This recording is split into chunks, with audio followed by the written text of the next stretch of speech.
Phoenix Down Radio is on the air. With your hosts, Klaus Nightbringer, Seyrr Kimono, Chili, and Luna Vox.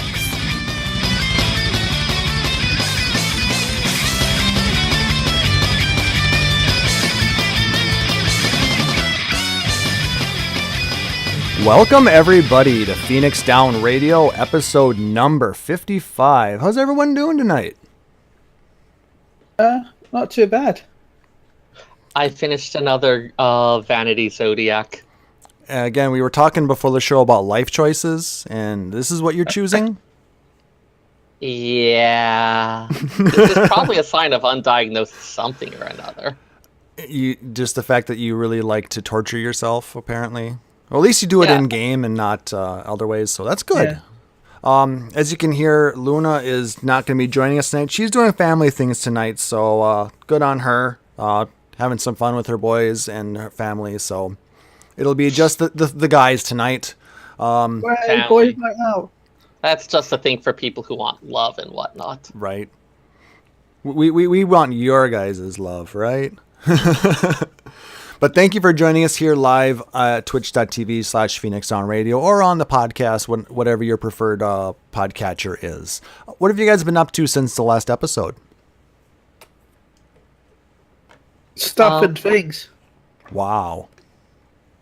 I had a couple dental crowns and a root canal, and so I kind of just sent out my ventures and rearranged my inventory and then did an Atma book. Like, I think that's a large part of how I actually managed to finish off that Zodiac. It was I need something mindless right now. Or it was the drugs. No, I didn't actually get the good drugs until like the second procedure, which was like a couple days ago. Oh. Everything before that was just me trying to distract myself. Point taken. I had to keep my mind busy this week after what had happened.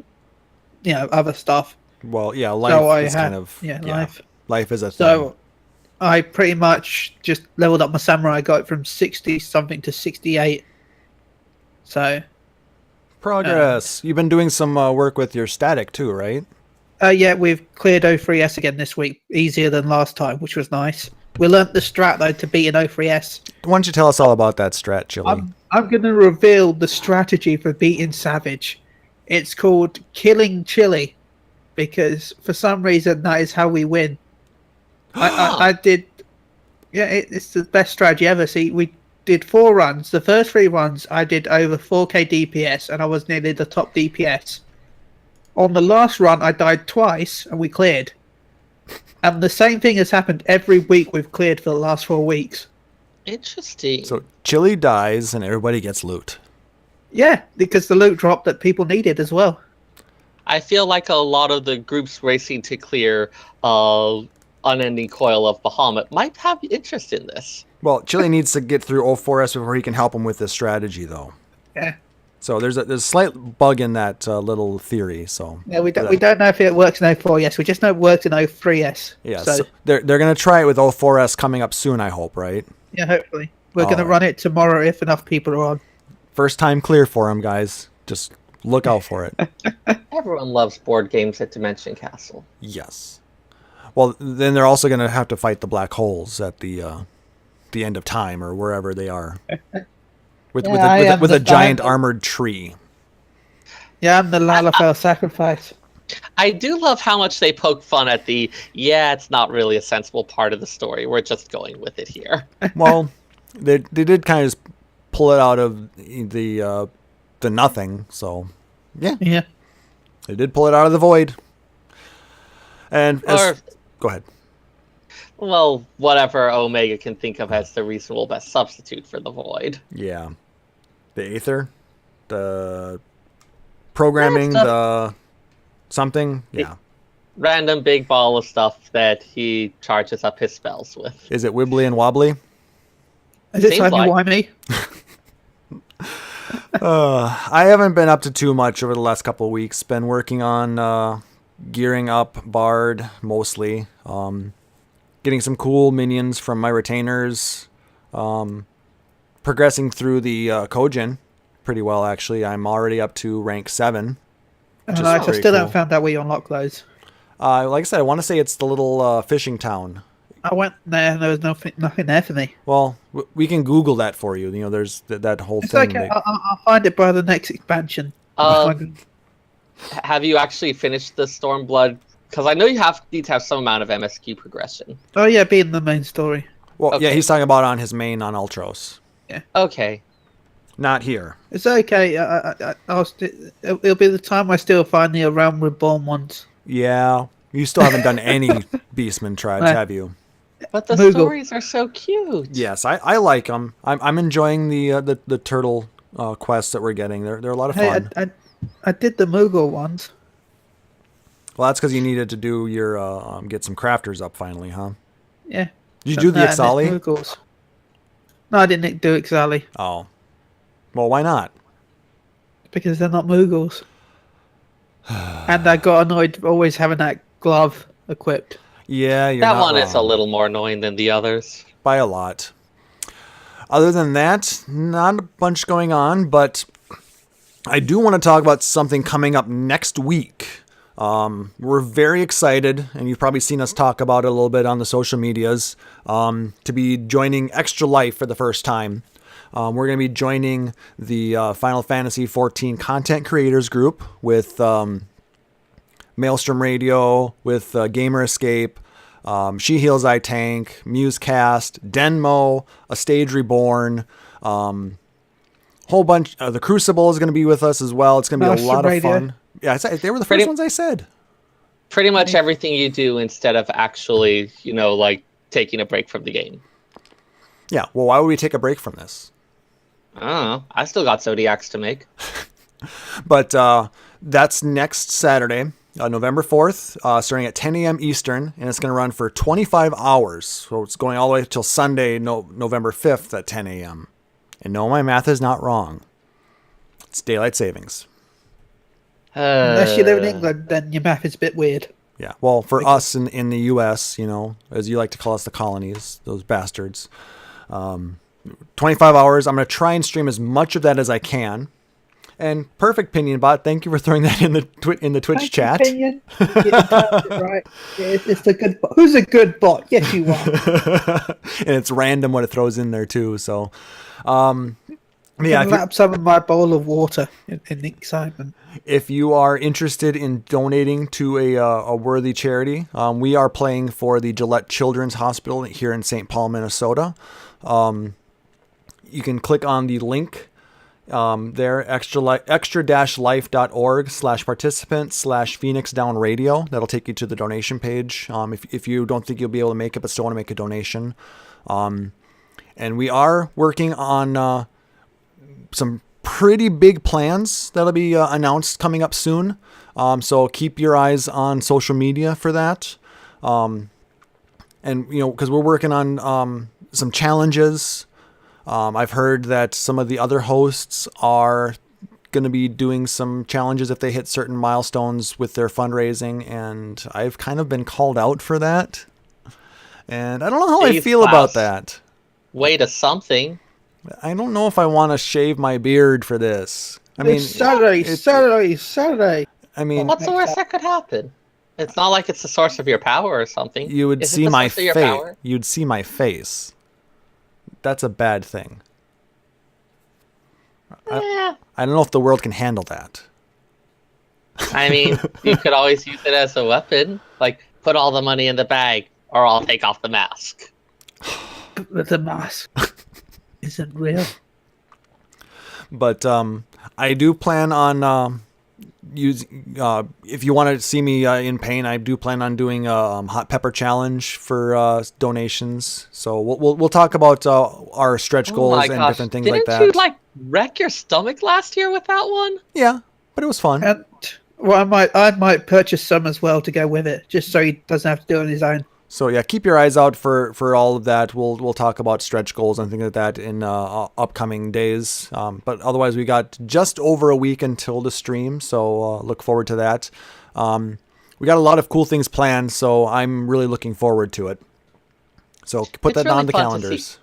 It's really fun to see, like for a lot of these events, just how much gamers step up, really getting involved in those charitable acts. Ever since I think, was it Penny Arcade who did the original Child's Play stuff? I think they did a bunch with that. Yeah, and just like this really wonderful tradition of gamers really loving to share their gaming, really loving to contribute to the community. It's something that's really heartening to see. Yeah, now Extra Life, they take donations all year round, but game day is where they probably do most of their fundraising. So, I mean, we're talking thousands of gamers across all the different channels out there are joining in on this. So, yeah. And if you don't It's want always to fun to support do us, something support somebody. It's always fun to do something as part of these bigger programs. But come support us because it's fun. Yeah. That kind of jumps into the gaming community news as well. So not a lot else going on other than, like I said, everyone's prepping for Extra Life. Anything you guys can think of? Plenty of people trying to be the world first for Unending Coil, I believe. Yeah, I still have not seen anybody post that they've beat it yet. So people are being a lot more secretive this time around. But I did notice because they want to be the ones to be the first. Yeah, but I know Frosty has been keeping a spreadsheet, and people have been, keeping him up to date on their progress. But like I said, nobody has put in there saying that they've beaten it yet. So at least as of this afternoon. I've definitely heard all sorts of interesting stuff about crazy mechanics, transitions between stuff. One mechanic, I believe, where you actually have to get knocked back into the exploding thing for something else. Essentially, you need to play a little game of mini golf and get 8 holes in one at the same time. I heard the Nail, during Nail's phase, he brings out the Heaven's Fall, and then does like twisters, and then does dive bombs, and does the pizza thing as well. Damn. That's during the transition. They held nothing back, it sounds like. Well, that was the whole plan the entire time, so yeah, people complaining about there not being enough of a challenge. This is what you get. I hope you're happy. Exactly. I actually hope you're happy. Hope you're enjoying it, but because people have been working really hard on it. Mm-hmm. By working really hard, you mean they just put everything they could find into the same thing? Well, no, I'm also talking about the players working really hard at trying to beat it. I thought you mean Square Enix. Well, and they worked really hard. They basically just said, okay, you want a challenge? Here you go. Yeah. I mean, they do still make sure that it is actually beatable. So they do actually end up playing through it themselves. They just have a little more of an advantage in knowing what all the mechanics are. And they can turn on God mode. Yeah. Well, that's useful if you want to be like, okay, at this phase, what is the actual DPS requirement, stuff like that. If I'm rightly, for Savage 3, when Alexander Savage 3, they didn't actually clear it without God mode on. That's why they had those many balance issues when it got released. Yep. That's not a good way to create a raid. Schedule slip is a thing, unfortunately. Some community things that are going on. The community team announced the Ogre Pumpkin Carve-Off contest. Starting on the 23rd and going through Friday, November 3rd, you have the opportunity to either carve an actual Final Fantasy XIV themed pumpkin or draw one on the Ogre Pumpkin template. Submit your entries and you have a chance at winning some of the in-game items like the Scarf of Wondrous Wit, Aramon Choker, blah, blah, blah, blah, blah. As well as 3 grand prize winners from each category will also get some of the Taito figurines as well. Pumpkin carving definitely seems to have jumped in leaps and bounds since I was a kid. I see all those ones where they haven't carved all the way through, but where they've scraped it off in layers to get those different grayscale effects. It's really quite impressive. Yes. You can check out the Lodestone for the details on that. Speaking of pumpkins and the seasonal stuff, we do have the seasonal event going on. It is All Saints Wake for another few days. And they brought back the Spoopy Manor, which I liked. I'm glad they did, because that was probably the best event we've had in a long time. Would have been nice if they changed it a little bit, though. Well, there's a couple of different? Are they all the same quests? I think it's the same. I can't remember. Like, yeah, it's been a year. I mean, they are still fun. I mean, I did enjoy them, yeah. and it makes you work together with the 4 random people you get. I mean, it's absolutely zero combat. It's all about sneaking around and communicating with your party. I mean, it really does feel like a silly event at an actual haunted house. Mm-hmm. Like, I would not feel it was out of place if I actually went to somewhere in the real world and saw an event like this going on. What I am disappointed with, though, is the storyline leading up to access to that again. The whole werewolf thing, I'm not a big fan of this year. And the event gear, at least on males or Highlander males, it looks terrible. Looks amazing on my Lalafell. Well, everything looks fine on Mr. Potato Head. Ouch. Well? I can't really argue with it, but ouch. Grr. Not ow. Yes. Everyone wants to be a sexy wolf man. Or a sexy wolf lady, I guess. Yes. I mean, I'm sure it's dyeable, and it looks fine on the female characters, but, you know, it's just not made for the big, burly guys. At least, not in my eyes. If you guys like it, more power to you. It's just not me. I expect a number of risque and mildly confusing glamours within the next month. What are you talking about? We've had them for the past week. I'm disappointed, though. You got to go check out Tumblr more often. How about no? I'm disappointed, though, guys. If I put the pants on, I seem to only have the tail if I've got the whole outfit on. You have the tail because it's a part of the body. Okay. Yeah, it's not a part of the pants. So it's okay. That sucks. Yeah, so I mean, you can't have the sexy glamour and be shirtless with the tail, unless you already have a tail. I was just hoping to have other glamours with the tail. You know what I mean? Have another top on and have the rest of it be spooky Wolfman stuff. Yeah, so I can have a tail. Nope, they decided to put it on the body piece, for better or for worse. Did anyone else just get 30 Rock's werewolf bar mitzvah stuck in their head? No. Oh. Okay, never mind. Does that happen to you often, Seyrr? It was a pretty funny song. 30 Rock was pretty amazing. So, Chili, are you going to be going to London on November 5th? No. You should go to London on November 5th. But Klaus, why should he go to London on November 5th? Because Yoshi P is going to a pop-up experience in London on November 5th. Oh. Yep, on the Sunday, I think it is. It is a Sunday. There's a bunch of information on the Lodestone on it. Let's see.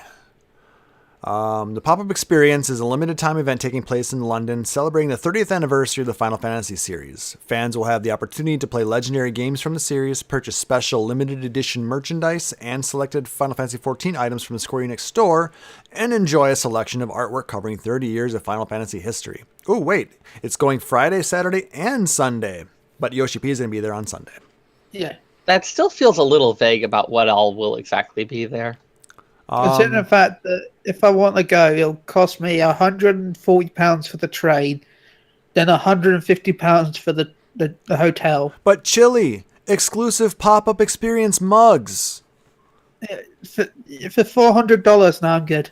Exclusive pop-up experience mugs. eBay. Point taken. You have the exclusive experience of buying it on eBay. But do you get to buy it and have a drink with Yoshi P? I doubt we'll get to have a drink with him. He'll probably be there at 21 Slingsby Place, Covent Garden, London. Oh man, British places have funny names. Yes, they do. Slingsby Place. Like, that's the... It feels like some type of follow-up to Downton Abbey, but damned if I could tell you what. If you only knew some of the roads that live in they're in England, you wouldn't be able to do anything but laugh. Excellent. I'm gonna go look at a British road atlas. Wait back till in a few. after the show, please. Another cool thing that the community is doing is they started this in the last Duty Commenced episode is the community commendations. If you or somebody you know creates really interesting Final Fantasy XIV based artwork, videos, original stuff like that, you can submit your creations out on the official forums or on Twitter by tweeting at FF_XIV_EN and include the hashtag FFXIV_CC. Not to be confused with FFXIVCC, which is the Final Fantasy XIV community or content creators group. At least they put the underscore in there for differentiation, right? Yeah, that's all too. But it was cool because during that Duty Commenced, we actually did get a shout out because of the Extra Life endeavor that we're going to be going through next weekend. So that was really cool to have them mention us on the Square Enix channel with the other podcasts and content creators that are working with Extra Life. There was definitely a bit of me that was like, wait, what, us? Yeah. How'd that happen? It helps to have, friends who have ins with Square Enix, apparently. So. Oh, bribery! It all makes sense now. Yes. Exactly. But no, it was actually very cool. So Senpai's noticed us. It means we're probably on a list. Anything else you guys can think of community-wise? I know, I believe Luna's free company that she's a part of, Lust on Hyperion, has their Halloween party tomorrow night. So if you're on Hyperion and listening to this live or still on the 27th or 28th of October, you can go check out their party. I don't remember all the details, but I know Luna's been talking about it on Facebook and Twitter. So if you check out her posts, you will see all the details there. Sorry, Luna. So if that covers that portion of it, we can go ahead and jump into this week's discussion topic. Warning again, this is a spoiler cast. We will be talking about patch 4.1 storyline and what our thoughts on that. So if you have not gotten through it yet and do not want to be spoiled, please mute the stream but continue to watch because you're awesome. No, just kidding. You've been warned. So 4.1 starts in Railger's Reach. We've just liberated Alamigo, and Lise is sitting there kind of questioning her ability to lead the resistance right now. With the former resistance, I guess you can call it. Because she's a bad. Yeah. This is an especially complicated time. Mm-hmm. Like, yes, they've finally won the freedom that they're fighting for. And credits roll, things iris out on the happy scene. And now what? Now comes the actual work of leading a bunch of people, of actually building a nation. Yeah, this is the type of stuff you don't get in many video games, really. Mm-hmm. So, I mean, I like it, but go ahead. Occasionally gets addressed, and it's always really awesome when they do, because actually building a nation, like anyone who's paid attention to politics in the last couple decades knows, that's actually hard. There's not easy answers on it. Exactly. It's not just black and white. There's a lot of things that can skew your view on things and how you deal with it. It's not always, right and wrong. Yeah, lots of people with different visions for how you should all live together. And, Lise... If it wasn't obvious, I absolutely loved this entire patch and the story that went along with it. I'm going to have a lot to say about all of this. Yes. But like I said, it's weird to have the person who was, basically a very pivotal part of the 4.0 storyline questioning themselves in this way. But, I mean, it is also poignant in the fact that she's recognizing her weaknesses at this point. She knows she's been a pretty decent fighter, and she's been a pretty good point for the rest of the resistance to rally around. But now what? Yeah. Actually governing, actually building a new thing out of the old one, that's a lot harder. That you can't just punch your way through that. I mean, initially when I first experienced it, it seemed like she was a little bit whiny, and it didn't hit me as much. But now that I'm looking back on it and thinking about it, it is a bit more poignant and pointing at that point. Yeah. And I mean, I think you're allowed a little bit of complaining about it. You get through, you do all the fighting, and it's like we were triumphant, we're victorious. The hard part's over, isn't it?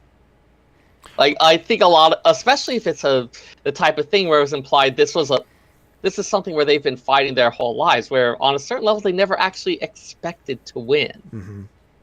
And then everything changes. The world turned upside down. I loved that quest name, just how evocative it was. And it's like, all right, we've won, but now what? All right. But what I did like what they did in the next portion here is they brought in a character who was more of kind of a side flavor character, Arenvald. And he comes in and tries to lighten the mood a little bit by suggesting that we go out and do a little bit of good old adventuring.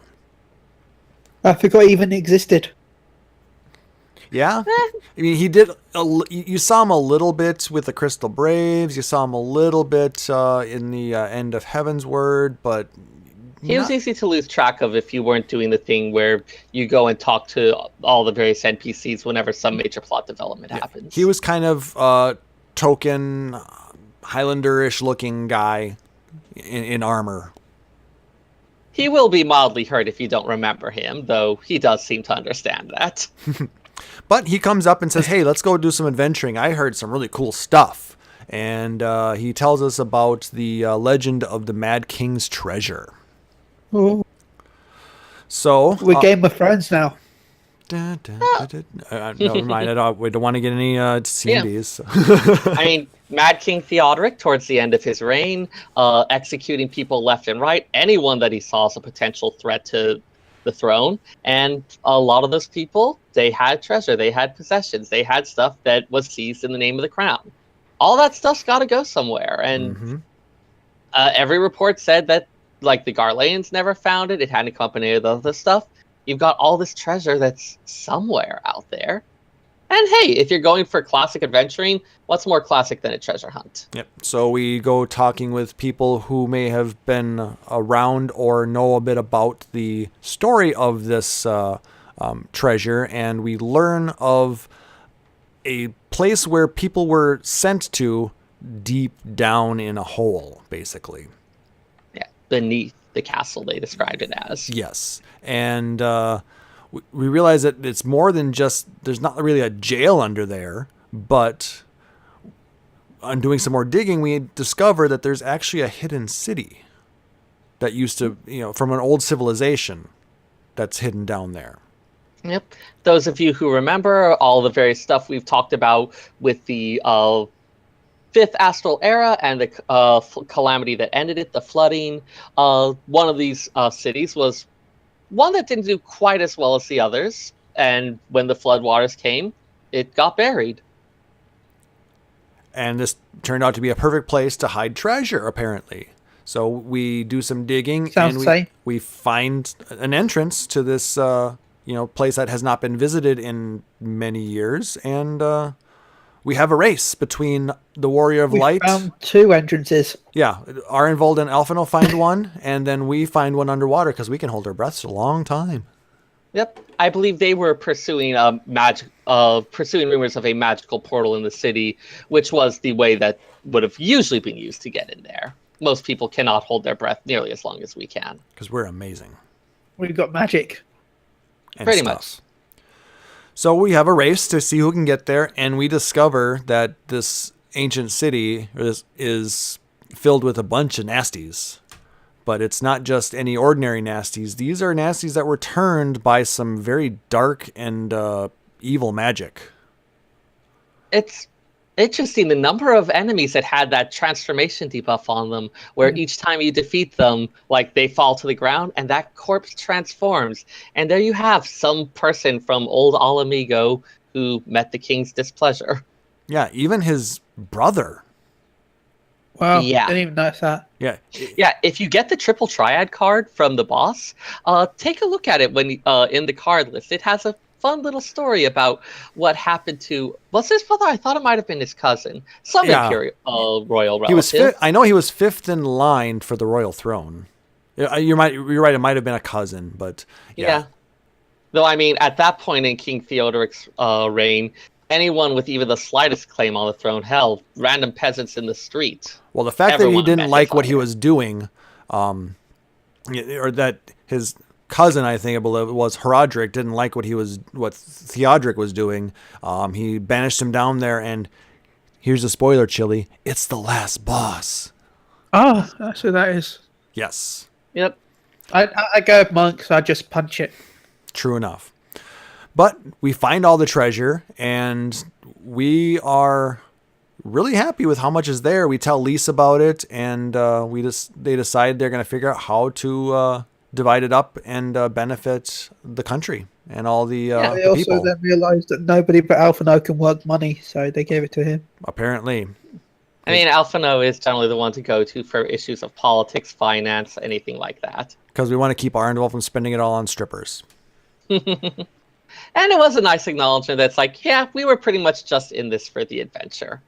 I mean, like, Warrior of Light going around, defeating gods, saving the world over and over. Sometimes we just want the simpler stuff. We were True. just in it for the fun of it. All right, and as soon as we get that piece of good news out, we encounter some more bad news. Apparently, a nasty mob has found out that someone is being held in one of the captivity centers and are forming an angry mob outside of it. Nurses, they found my secret Lalafell dead. Yes. No. I mean, what? No, but they did I find hope out. I'm not some kind of mandated reporter. No. They found that Fordola was being held within the city, and they wanted her dead, and they wanted her dead now. I mean, understandably, she was the Bloody Butcher, I believe they referred to her. Yeah, well, she did kill a lot of her own people. Yeah. But Lise does her best to try and quell the mob, but it takes the strong arm of Rauban. Yes, I went there to do that. It's the only one he's got. It's got to be strong. Problematic on so many levels. Well, but yeah, Rauban comes in and quells the crowd. He's still like one of the preeminent sons of Alamigo. They'll listen to him when they won't listen to anyone else. yeah. So they disperse for now, and it gives us the opportunity to go in and talk with Fordola. Basically, at that point, we go in and we have a discussion. She's basically feeling super sorry for herself, telling us that we should just end it now and, be done with her. We end up then having an echo flashback, and we go back to when she was a child. And we see what happened. Now, I guess her parents were sympathizers to the Garleans. They were supporters of their occupation and were not very well liked by the rest of the Alamegans for that. They were called, I believe, tinhead lovers. Is that the term? Yep. The Garleans in their big metal armor. Tinhead seems to be the epithet that was used to refer to them. Yes, so they were called tinhead lovers and ended up stoning her father to death while the Garleans just stood there and watched. That was a painful scene to watch for multiple reasons. Both the expressions on the faces of the Alamegans, vengeful, hungry for blood, hurt, and the Garleans just standing there impassive, talking about like, oh, just let the savages wear themselves out. Mm-hmm. Like, you could really feel the complete loss of dignity that the Alamegans had to endure under Garlean rule.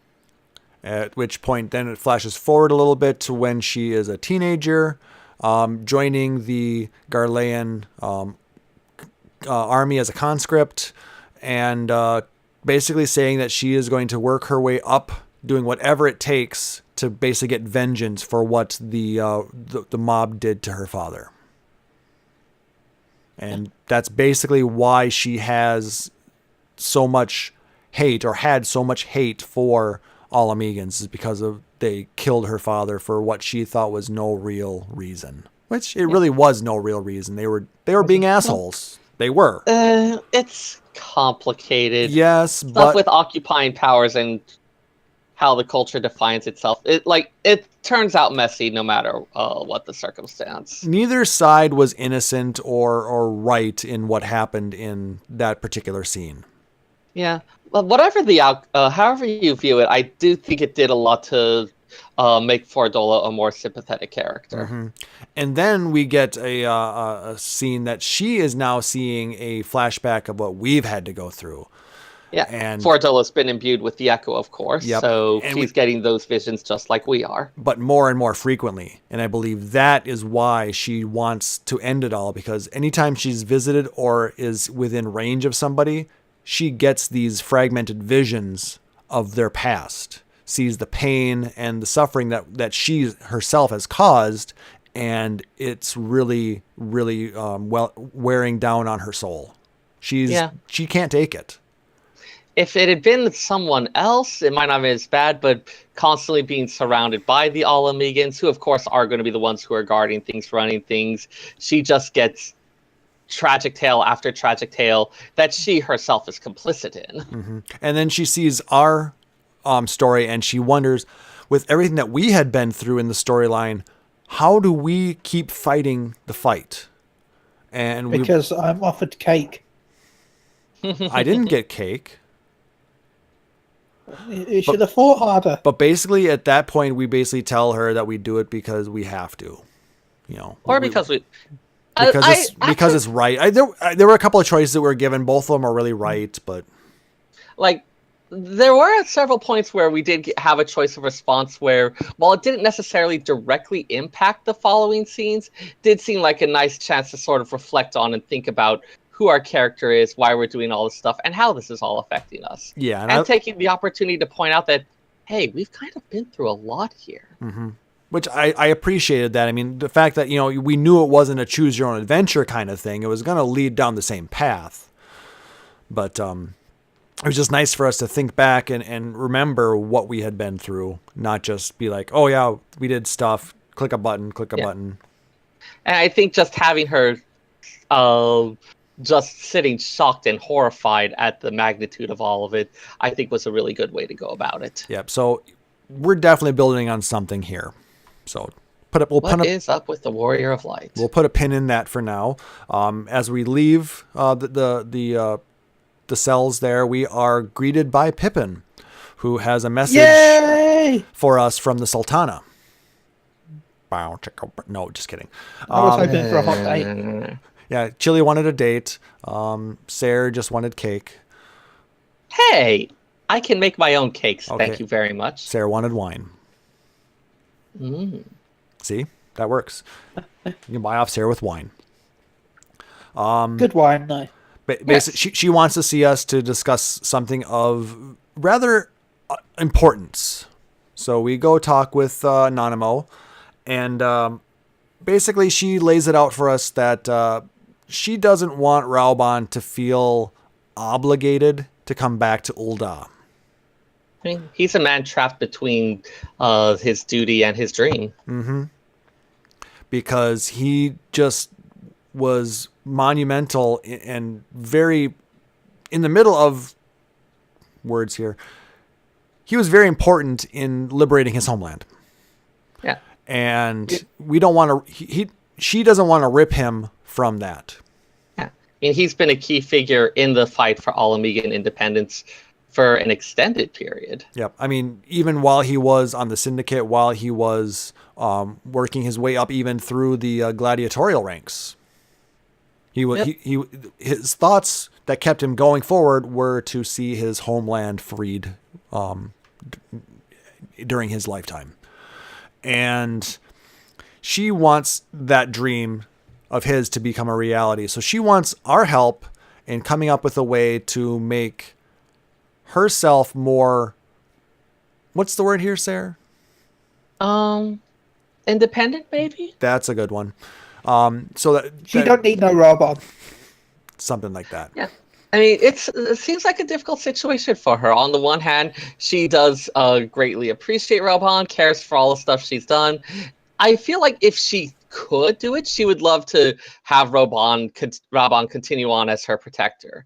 But she's realizing that he's his person with his own dreams, and if she cares that much about him, she needs to be able to let him loose to pursue those. Yeah, I mean, at this point, I think it's about this point we get another flashback back to the Blood Sands, where he earns his freedom And basically Nanamo, being very young and naive, is just overjoyed. She runs towards him and leaps into his arms, saying, "You're my sword!" And he pledges his sword to her, and he's now a member of the syndicate and in charge of the flames. So Totally adorable. yep.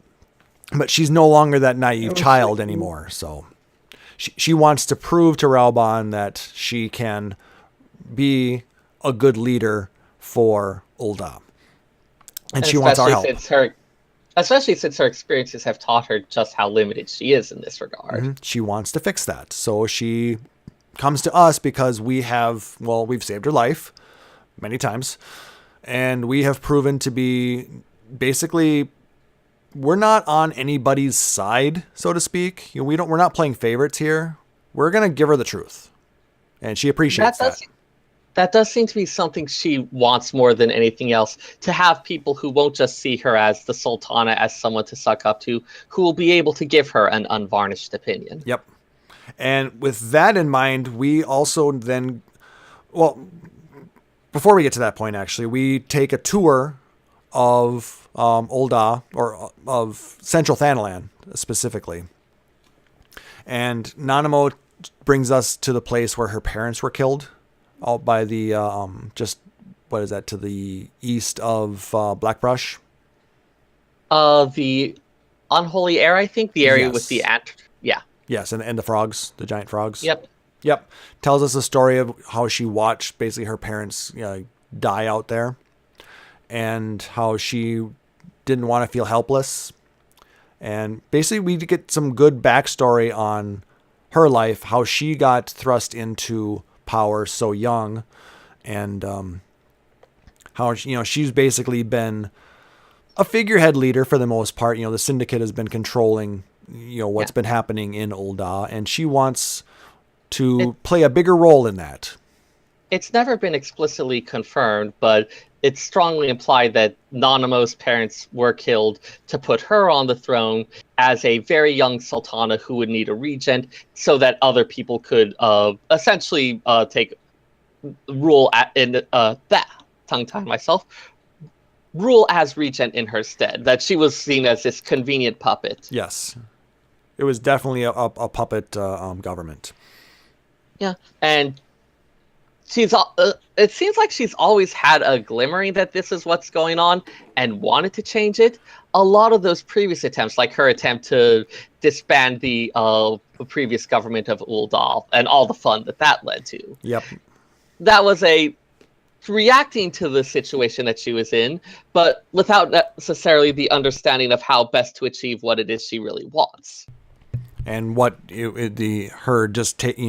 stepping down would actually do for the country. So, it would be scary. She's grown beyond that, and she has realized that she needs to be an active part, and she wants to step up and do that. So, with that in mind, she goes to one of the other syndicate members, a very well-to-do person who has helped the Alamegans by hiring them to work for him in the Gold Saucer.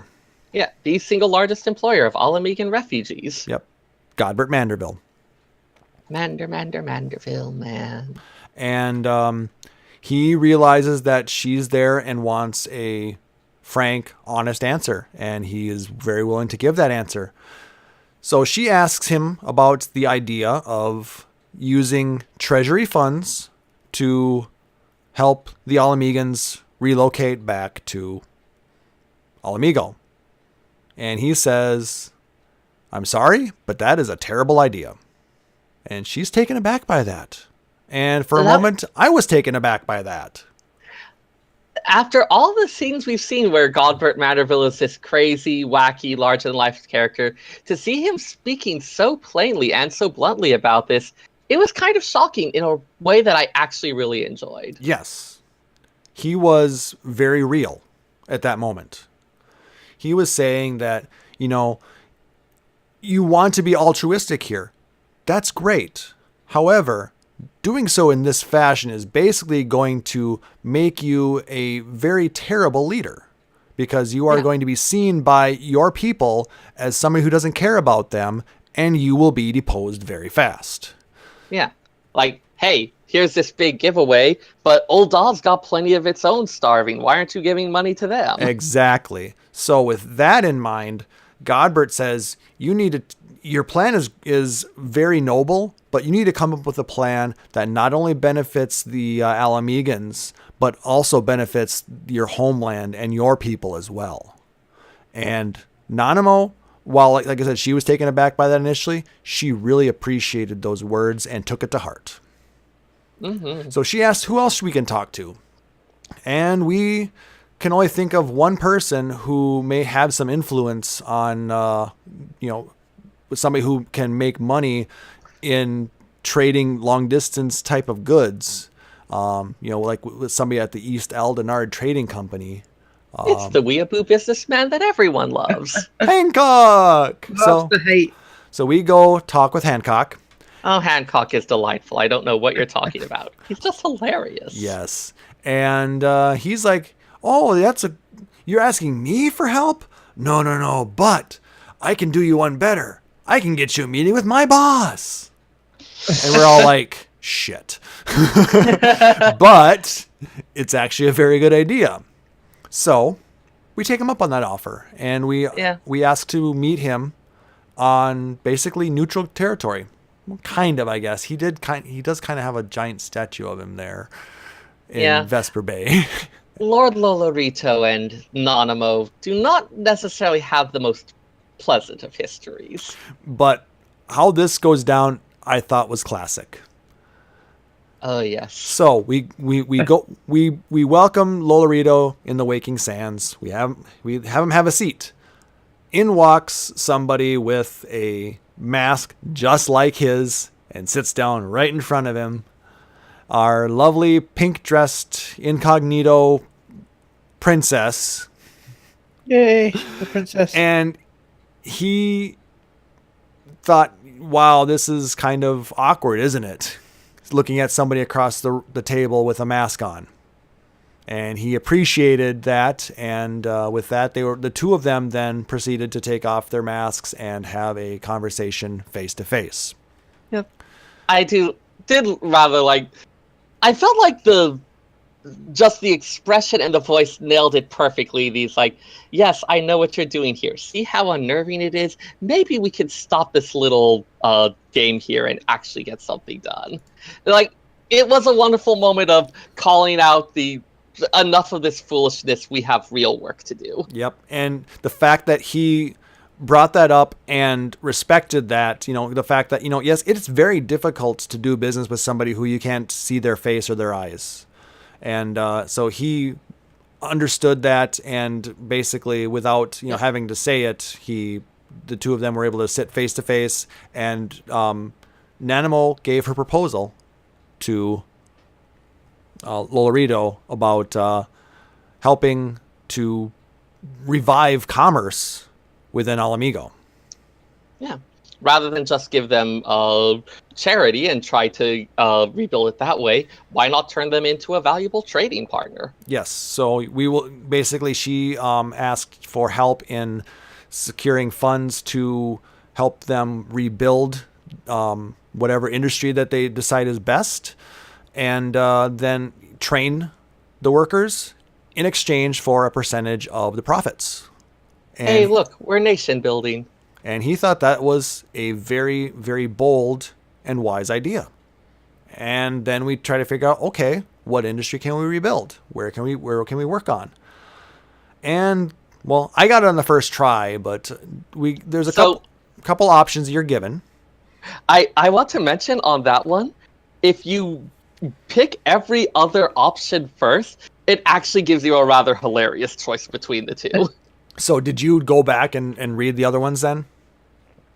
So I just went through them one at a time. Okay. So you're presented with 3 options. You're allowed to select some of them. There's one that is the correct answer. Yep. And for the others, they talk about the merits of the plan of the one you proposed, but point out that there are some obvious issues, flaws. And the final one has your character pointed out, hey, you're kind of railroading me into a choice here. It was actually pretty great. It's like, clearly you want me to say, like, that was the actual text of it. Yeah, clearly you want me to say the Saltery. So the choice that they want you to choose is the Saltery in the deluxe. So you Very go. nice. I mean, but white very gold. nice It's poking- called. What Very nice poking fun good? at the tradition in a lot of RPGs of having you select among choices that aren't really choices. Yes. So we then go out and we talk with. I'm bad with the names. The old man who used to work at the Saltery. Walt, was it? Watt. Watt, that's Watt. the one. And his was it his grandson, Whiskered, or starts with a W as well? Not Will Red. No, but there's one of them. He was a part of the Resistance. Right. I know And- who you're talking about. I'm blanking on his name Yeah. right now. So we go out and talk to them and tell them our plan to see if they will agree to it, and they do, with one major concern: the fact that there are a lot of wild beasts out there now. So before they had the Garlean army to basically be out there and patrol and protect the workers who were gathering the salt. They don't have that anymore, so they need to train somebody to do it, and we end up training former militia members, basically former resistance, and showing them the weaknesses of the different monsters out there, using that little new technique of zooming in and clicking on it and finding it, like we did in the the main little scenario. telescope thing. And That was fun. Yep. I mean, Yeah. I wish they'd bring it back to be more of a offensive thing where you can be like a long distance sniper. That was my favorite part of it. I just kind of told him to hit him hard. Well, you are Yeah, a I monk, tried Chili. to give actual advice. Yeah. Yeah, he won though. He didn't die. It was again the illusion of choice And No, it was totally my choice. and comedy. definitely a comedic aspect to it. But again, we're reaching this thing where, again, you have these people who, like, the occupation of Al Amigo has gone on for generations. You have people who only know how to fight and trying to figure out how they can apply their skills, what else they can do. Again, and that just looked like another interesting example of how do people go on? How do they rebuild their lives? And trying to find new meaning and purpose for them in rebuilding the Saltery was a really interesting way to go about it. One thing I wanted to add specifically with regards to the Saltery, some people, especially those who have done the culinarian quest, may remember that Lolo Rito is well known as the Chef's Bane, a huge, hugely fussy food fanatic, very interested in all sorts of cookery. So having him be interested in reviving a specialty ingredient like Alamegan salt, I thought was a nice touch. Yeah. I mean, it fits. That's pretty cool. It very definitely fits the lore and the canon. So Yeah, very high quality fancy salt to sprinkle on your avocado toast. also on a side note, Lolorado would also fit in a canon. So I think this patch went a good ways towards redeeming him. At least I. no, feel you're that way. right. You're right. But still, that's still an option. It's not taken off the table yet. So once that has been completed, we receive word that there are some people who want to join in on meetings that are going to be coming up to discuss the future of the Alamegan government. And we discover that the Kalyana wants to be a part of these proceedings because everybody was invited who was impacted by this. We just thought that they wouldn't care and they wouldn't come. They're going to be off doing their whatnots with Lakshmi. Yes, but apparently they wanted a voice in it too. Which, I mean, it's understandable. They've got a stake in it. Of course they're going to care. But they refused to give up their weapons. But Well, it's understandable, I guess. But we don't because I guess they said they were afraid of being attacked and they wanted to be able to defend themselves. But we told them no crystals. So no crystals. But they were then let in and a meeting then starts in the throne room. And it starts off with Lise pointing at the empty throne saying, "Hey, who wants to sit on it?" I said me. No, you didn't. And Yeah, I that's did. thus Chile was banned from ever being involved in diplomacy again. Yes. He was kicked out forthright. I was like, but nobody wants to sit on it. I'm like, but I want to. Someone lift me up. I Like- can't sit on it. It's too big. Metaphorically sit on the throne. Yes. But basically, what they're pointing at was nobody wanted to have another monarchy. Nobody wanted to have one overarching ruler to make all the decisions for everybody.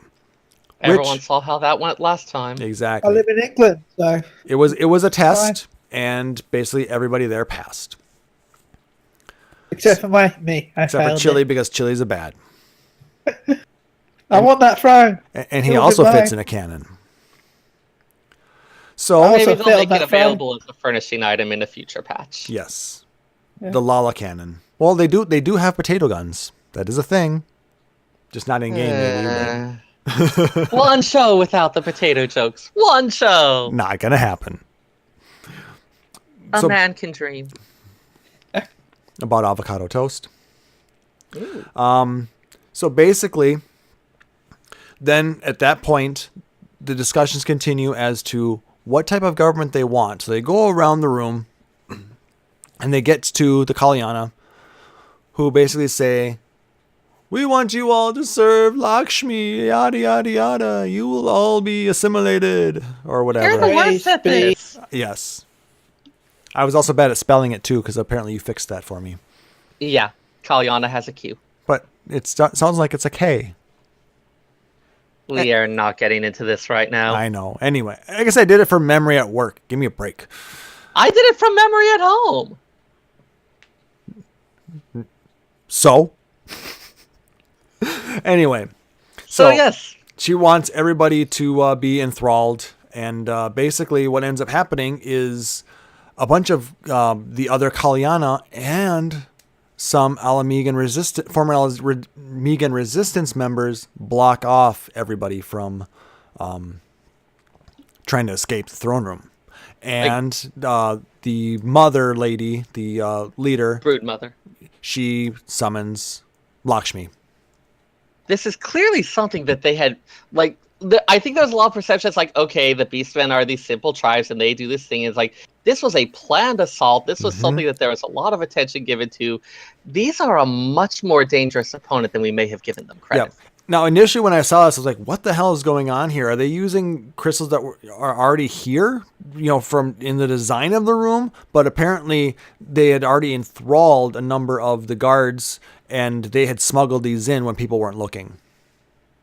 You can always tell someone enthralled, hey, lay low for a bit while we take care of the unbelievers. Yes, brood mother. But yeah, so we start a battle, and Lakshmi is trying to enthrall everybody in the room. Fortunately, the Warrior of Light and Arenvald are there, and they are somewhat impervious to being controlled by primals because of the echo. I don't remember, how does Arenvald get the echo again? He was just one of the people he was one of the people of the Scions back from way early on.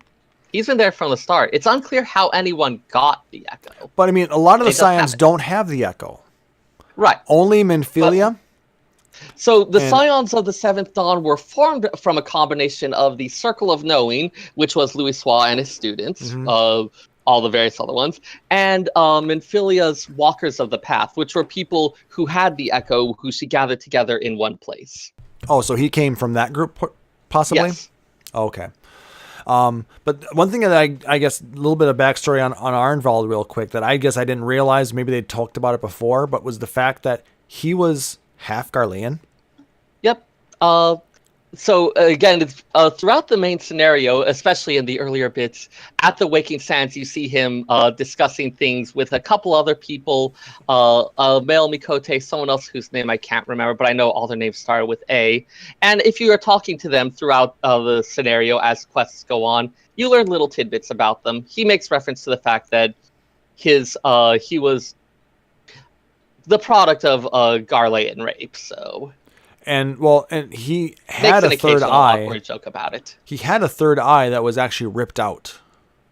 And that Yeah, I scar believe still he- exists, or did he rip it out? Oh, The impression I got was that he had carved it out with a knife. Yep. But the scar still remains, and that's why he wears the face paint to cover it. Yep. So little side story there, a little bit off track from what we were discussing. But like I said, I was just trying to figure out where he had gotten the echo from, because Garleans are notably not attuned to ether at all. So Who he's knows? a very special case in this point. Well, Park Arlean, and maybe the Echo is not just something about ether. There's still so much we don't know about it. True. Anyway, so the two of us are able to block these attempts at turning our comrades into enthralled slaves by basically blocking these little slow-moving AoEs. And so we get this really... I liked this instance, this single-player instance we got. The AI was fun. nice, because when things were happening, your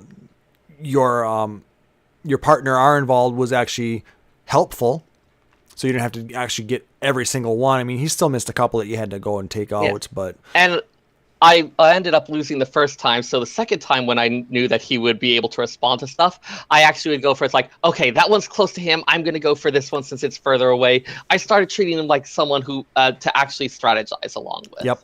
But at that point, then it starts to get a little bit more difficult, and Lise is seeing that they're not making any progress, and she has an idea and says, I'll be right back, guys. Hold my beer. hold my beer.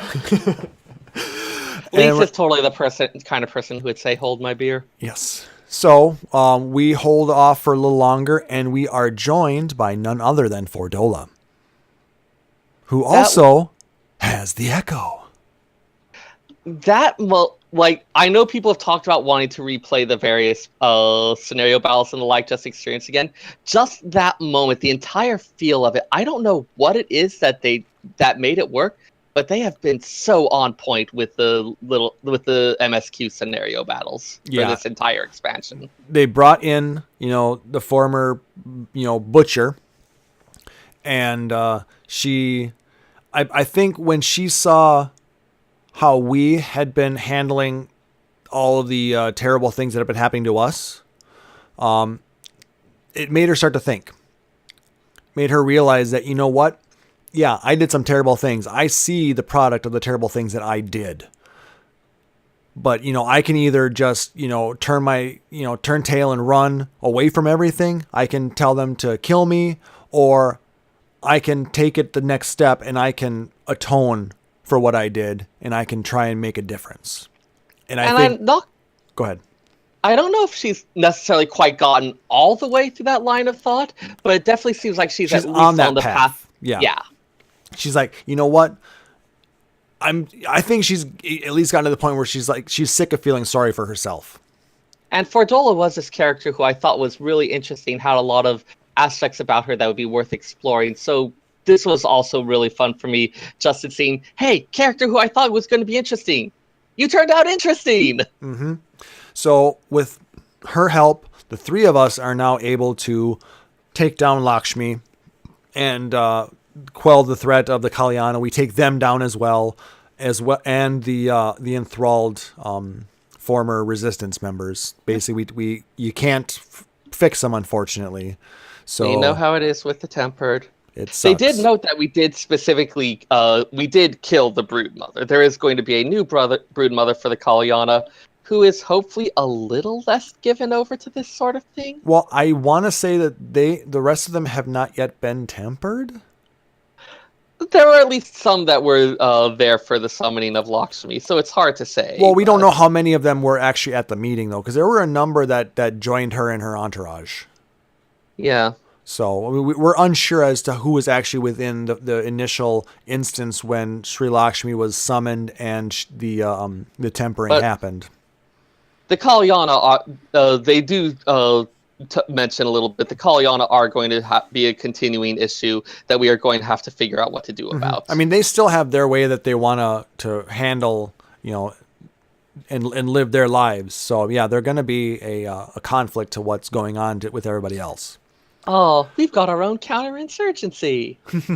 But with that taken care of, a very, very poignant point in the story happens. It's at that point, I'm bad with the names, but I believe it's the old miner from Alagiri I believe Aligiri, yes. that we meet early on in Stormblood. He basically tells Fordola right to her face, "I will not forgive you, but I will thank you for saving us." And that was just a jaw drop right there. I mean, it hit Fordola. I mean, you saw, they show her. Pretty. That was a very heavy and very, very telling moment at that point. You saw emotion from the butcher. Yeah. And I thought it was well played. She's going to have to re-examine a lot of what she believed, because one of the things that came up a lot, especially when we were looking at those echoes of Fordola's past, is that all of this is she was doing what she genuinely believed was necessary to survive, to be able to get by under this situation. Well, well as to get vengeance on her father's killers, so to speak. Yeah, there's definitely a bit of the vengeance aspect in there, but there was also this is what has to be done to live. Mm-hmm. And I think I felt like a lot of her just begging to be put to death, all of that was in part having given up hope, seeing that, okay, this is not an option. There's no way I won't be able to live. I might as well die now instead of waiting out in agony. And So getting she's this glimmer the that Batman of maybe the there's universe. sorry, say again? So she's the Batman of the universe then. Something like Only that. evil. I'm not quite sure. Evil is a word that I've always feel uncomfortable about using for these things. Well, I guess for us evil, but for her it was still good. I mean, I don't know. I have trouble calling her evil. Well, She certainly did some really messed up stuff. Yeah, but I mean, like I said, she's definitely taken a turn in a different direction at this point, and she drops her sword and she says, "Take me back to my cell." So it's at this point that she's wanting to at least continue to look at her life and see what she can do. Where does she need to go? Where is this story going to take Fordola? And I'm really anxious to see what Square Enix does with it. Now, that again, she is being held as a defeated general of the enemy forces who committed a number of atrocities. So it's unclear as to what abilities she may actually have to atone, but she at least seems to be taking... Like, one of the things they did talk about was trying to get information from her about where kidnapped Alamegans were taken, things like that. And like I said, she may now realize that she needs to atone, and she may start, giving up whatever information she has, and realize. So we'll see what happens. I really do. Like I said, some people might say that this is kind of the token turning the bad guy thing, but I like how it was handled, personally. And I mean, I think one of the things you can do to keep it from just being a cliche is to not have it be the easy redemptive story. Have it like, as you said, you have the man who told us like that thanks her for saving him, but also points out that he can never forgive the other things she did. Yes. So, know that, whatever path she has, she cannot take the easy way through anymore. You don't get to just do this stuff and, oh, you're a good guy and we love you. It ain't that simple. Exactly. People remember what you did. Yep. And she now has, with her echo, she has to live with, and vividly live with what she's done. Yeah, turns out having the echo kind of sucks. In some It's cases. not as nice as it looks like. Yeah, you don't get tempered, but you might be driven crazy by reliving the bad things you did. Also, because he can't be tempered, everyone wants you to fight the things. Also, that there's was something sprinkles. I remember they remarked on frequently. It really sucks that we have to keep making you do this, but we don't have anyone else, so get in there. Yep. But there's also sprinkles. Ooh. But the sprinkles are cursed. Okay, if you're going to do that, I am going to teach you how the quote properly goes so you can get it right. I'm just referencing it just to get on your nerves a little Oh, bit. I think I know the It's reference. Anyway, so the meeting resumes, and they've basically deciding upon a representative style of government very similar to what they are implementing in Ishgard now. So Everyone loves Parliament, right? well, I mean, it's proving to be, a good way to go because it's representative of a number of different people and their needs, and forcing you to, look at your opponent in the face and say, hey, I think we should do this, blah, blah, blah, blah. And that's why everybody in British Parliament calls each other a cunt. Right? Yay. You guys have very fun legislative meetings. Yes.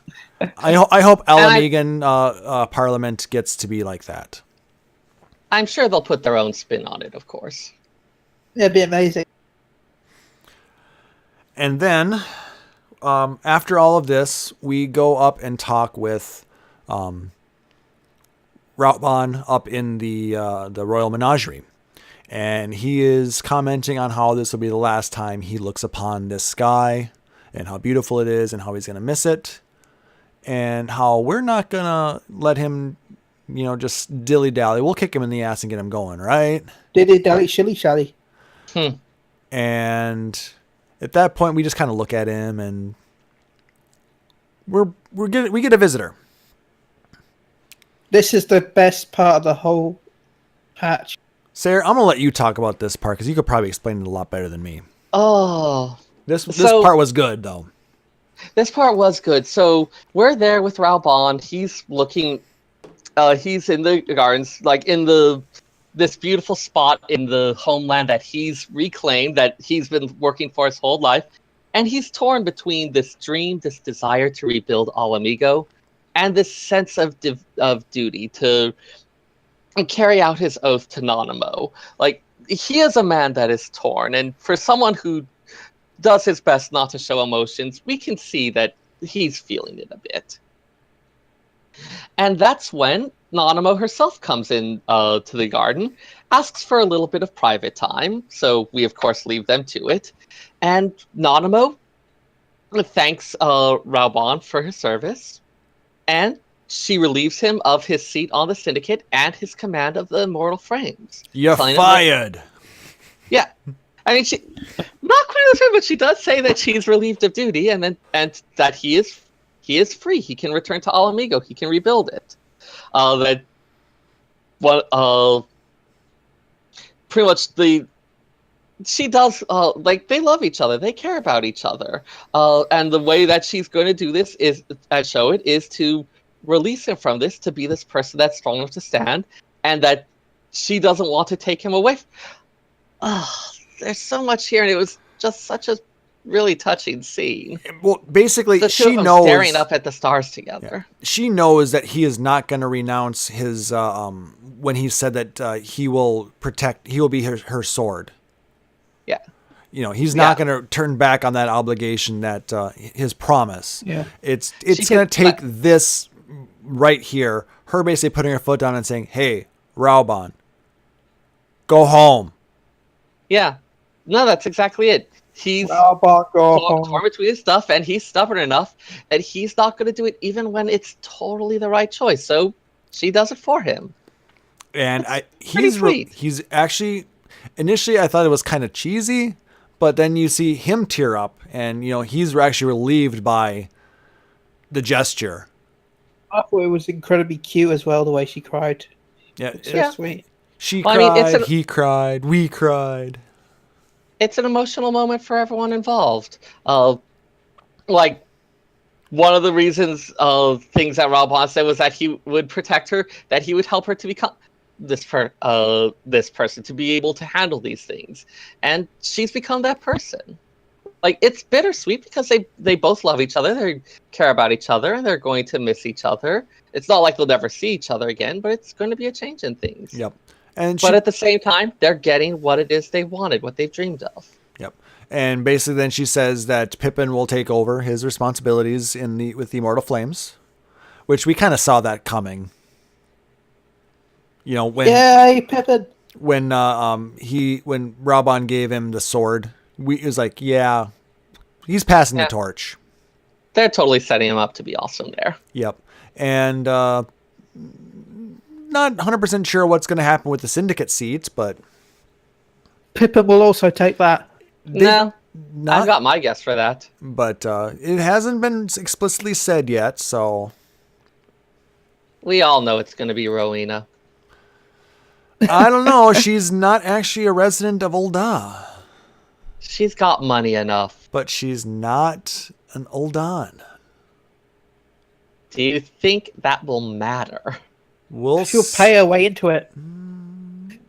It's possible, but like I said, I mean, it's not guaranteed. You could totally see it. I could totally see her setting up an Ul'dan resident for this purpose. But but the thing is, all the houses in the Goblet are taken. You think Rowena's gonna live with the adventurers? That's adorable. He probably owns the thingies. Yeah, the land we pay. I mean, it may not be, or it may not become a thing, but I'm putting my money on Rowena as the next member of the syndicate. Anyway, so and at that point, then basically he goes up to Lise and says, "Hey, I guess I'm a free agent now. You need some help? You know anybody who needs some help from a former general? Hint, hint, wink, wink, nudge, nudge. Know what I mean? Say no more." He looked at Pippin and then said, "He took me jib. Irmagerd, you took my gerb. Took me jib." So something Lalafell immigrants are ruining Eorzea.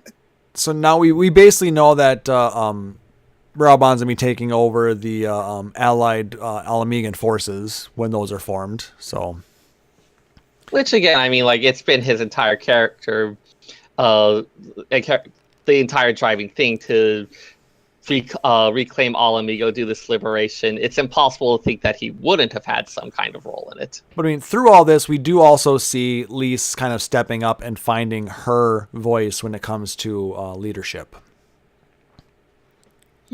So, I mean, people are progressing. Though the whole thing with Lise was kind of shoehorned in the storyline. I'd like to see him kind of maybe spell that out a little bit more, explain, stretch it out a little bit, give it some actual merit, not just basically imply it with what happens.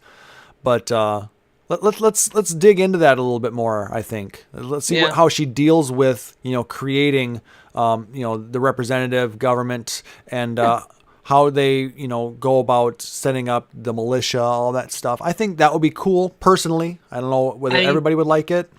One thing I want to mention is that we do get to see in Echo provided flashback of what actually happened when Lise came to Fordola's cell to get her, the conversation that the two of them have. And I thought that was just also an interesting moment for Lise.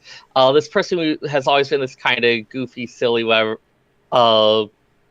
comic relief character, talking really seriously about this really deep, heavy stuff. And this determination to say, like, this is what needs to be done. You're the person who can do it. Yep. Because basically it's she did to Fordola what is done to us on a regular basis.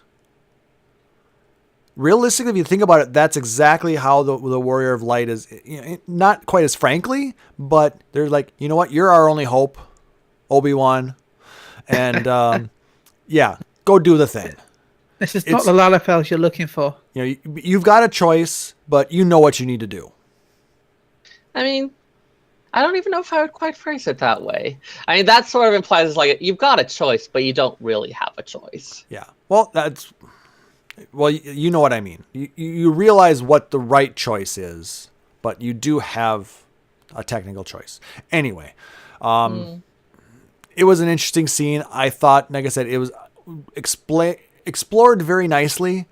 And I hope that the story writers really do continue on this path and really, show us what we can get out of this, and don't take the easy route, just writing off that, oh yeah, now they're going to do this thing. Let's go, do blah, blah, blah, blah, and just write it off as something simple. I want more in-depth, more intrigue, more, of this type of stuff. I liked it a lot. One thing I'll mention is that like with every plot development that happens, there's this little bit that in the back of my mind that's like, is this going to be the area that starts developing up like Revenant's Toll or Idleshire? Is this the area? Is this the area? Part is like, is the Saltery going to be it? Are we going to get to see the Saltery develop? Well, I don't know if they're actually going to do that, but I hope they will. it's wherever Rowena can make a lot of money. Yeah, wherever she. Rowena can make a lot of money anywhere. Well, you know what I mean. So right That's now why she's going to be the next member of the syndicate. But right now she's got her next hold in Ralger's Reach. So I'm wondering if that's going to be the hub. Personally. Probably because a lot of the stuff's already there. Exactly. You know, and Maybe. it's a spot where, you know, they'll be able to build up and turn into a hub zone for a lot of these Alamegans.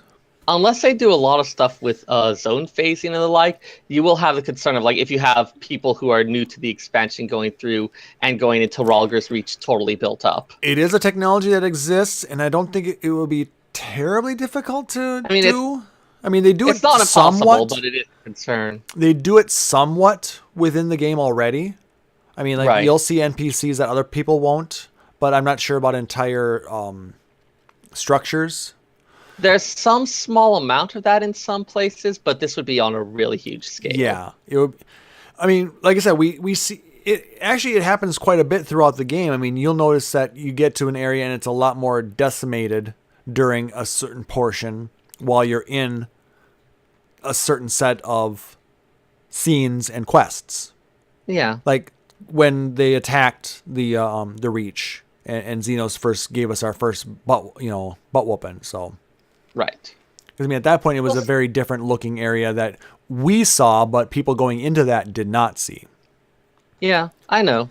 There's challenges associated with it, so I'm not quite sure which way they'd prefer to go. Yeah, I mean, it all depends, and they may just play it off as, well, this is how it's been. Hell, they might not even have an area that develops up like they have before. They have to do something. I mean, it's been wherever the basic end game for players is going to be, which, like I said, right now it's Ralger's Reach, because that's right. But I mean, like, does Ralger's Reach actually need to build up in the way that those other places have? Well, Yes. you know, if Rowena moves there, then she won't want some scrubby little house. Well, She'll want a mansion. Well, I'll say yes, because this I see this area also becoming where the Uldans will build the schools and the training areas. Because it's kind of a midway point between Thanalan and the Locks. We'll see. It's a great transitioning point for that. If you were to build a trade school and like a trading post and stuff like that there, make it into a large hub for that portion of the relief effort. Like I said, it's a great location for it. We'll see. I'm not entirely sure, but we've got plenty of time yet to find that out. All speculation, but folks, so that's the great thing about this game. We can all have our own opinions, regardless of how wrong they might be. So, with that taken care of, we did get a couple of end scene, or basically post-ending scenes. Set the stage for next time. Yeah. So it starts out... Next time on Final Fantasy Z. You're fired. So, Yeah. we start out by seeing Gosetsu in a very plain set of kimono from in Kugane. So basically, he's quite incognito at this point. He has arrived in town with Yotsuyu. And not much else. Yeah, I mean, he mentions he had to sell his swords in order to get the clothes on their back. Poor guy. And it's at that point that, as he calls her, Tsuyu hands him, or attempts to hand him, some dango. And he's like, I just told you we spent all our money just to try and get to Doma and get these clean clothes, and you spent it on sweetbreads. You is basically what he does. And she's so childlike and sweet about it. Yes. The evil look that was always in her eyes when we saw her during the main scenario has really been tempered and is very innocent and childlike. I don't know if tempered is the word you want here. That word has associations for us. Okay. Yeah. It is nowhere near the ferocity. Does she have really amnesia? It sounds like it to me. That feels like it would be such a cheap soap opera cop-out. I agree. I'm wondering, but I don't think they're going to do the exact same thing with Yotsuyu as that they're trying to do with Fordola and, go with the whole, oh yeah, I feel bad about what I did. I think amnesia. Yeah. Well, I mean, it's interesting that you bring that up. Yotsuyu and Fordola were kind of a two sides of the coin here, where you had people that were mistreated by their home cultures and the way they responded to it, the way that they struck back or lashed out or tried to survive. And so having it where they're each kind of a reflection of the other, though part of me wonders if maybe Yotsuyu is faking it. I didn't really see it because normally when they're kind of faking it, they kind of give you that little bit of a glimpse in that. Unless she's that good. I mean, we don't know. We don't know. It's speculation. Like I said, my guess is soap opera amnesia. Dun dun dun. But I mean, something must have happened such that Gosetsu hasn't cut her down where she stands. Well, yeah, he sold his swords for Dango. He had plenty of opportunities to do cutting before then. Truth. I don't even get why he had to sell his swords. I'm sure there's probably some street tournaments he could have just entered and won. He's the honorable samurai. And he makes some comments to the effect, Kugane is a wealthy merchant city. Yep. It is not a place that looks kindly upon the poor. Yep. So he did what he had to do to they're going to try and find a way to get to the Doman mainland and join back up with Hien and the rest of that group. Though I'm wondering why he doesn't just stick around there. I mean, he knows that we frequent Kugane. So. Bad luck. We just never run into him. Okay. Kugane's a big city. But I mean, that'd be like saying, oh yeah, he's in New York. You're in New York. You'll clearly run into each other. But he also does know of some people that we have met together, like Hancock. Like I said, I'm just pointing this. Does he actually know Hancock? I think he was with us during some of those interchanges. I'm not sure about that. I'm thinking he may have been or knows of it, at least. But regardless. You may be right. I'm not sure. I mean, like I said, maybe I'm just, trying to pick apart the plot line here too much, but... Yeah, well, we've got a bit of time to see where that all goes. Exactly. The second scene brings us back into the Garlean Empire, into Garlemald, and we see two Imperials talking about the recent events and saying how all these usurpers are making up this news of Xenos' death. They think he's still alive. One of them even made a comment about like if they're going to claim this, let them produce the body. Which, given that there already had been some comments made about how the location of Xenos' grave had to be kept a secret because otherwise they were worried about people defiling it. Mm-hmm. So, like, is this something that's going to come back to haunt us? Yeah, so basically they're saying that he is already back in Garlemald and recovering from some very minor wounds, and getting ready to go back out and do the thing. Or could it be, in my opinion, I think he is actually dead, but they're talking about this so that the way the soldiers don't sort of panic. It's possible. Yeah. They claim that this is Eorzean propaganda. Maybe they've got some of their own going. Yeah, but then we get a glimpse of a dark, shadowy figure kind of listening in the distance and kind of eavesdropping. Well, the rumors had to start somewhere. So, who is our shadowy friend? or foe or whoever he was. The Ashen that from the last one, probably. He didn't have. Wasn't Also, that I that don't- Garlean castle, like, just so cold and sterile, and the place gave me the heebie-jeebies. a little bit. I mean, I know it's supposed to and all, but still. Yeah. But like I said, interesting where they're going to be taking this. Yeah. You know, it's the whole Marvel style cliffhangers, Yeah. leading into And- the next episode. And Garlemald was not going to be like, oh, well, you took a province. I guess you win. We'll go take our Magitech home now. You can't play nice. We're going home. As I already said, there's always a shadowy figure.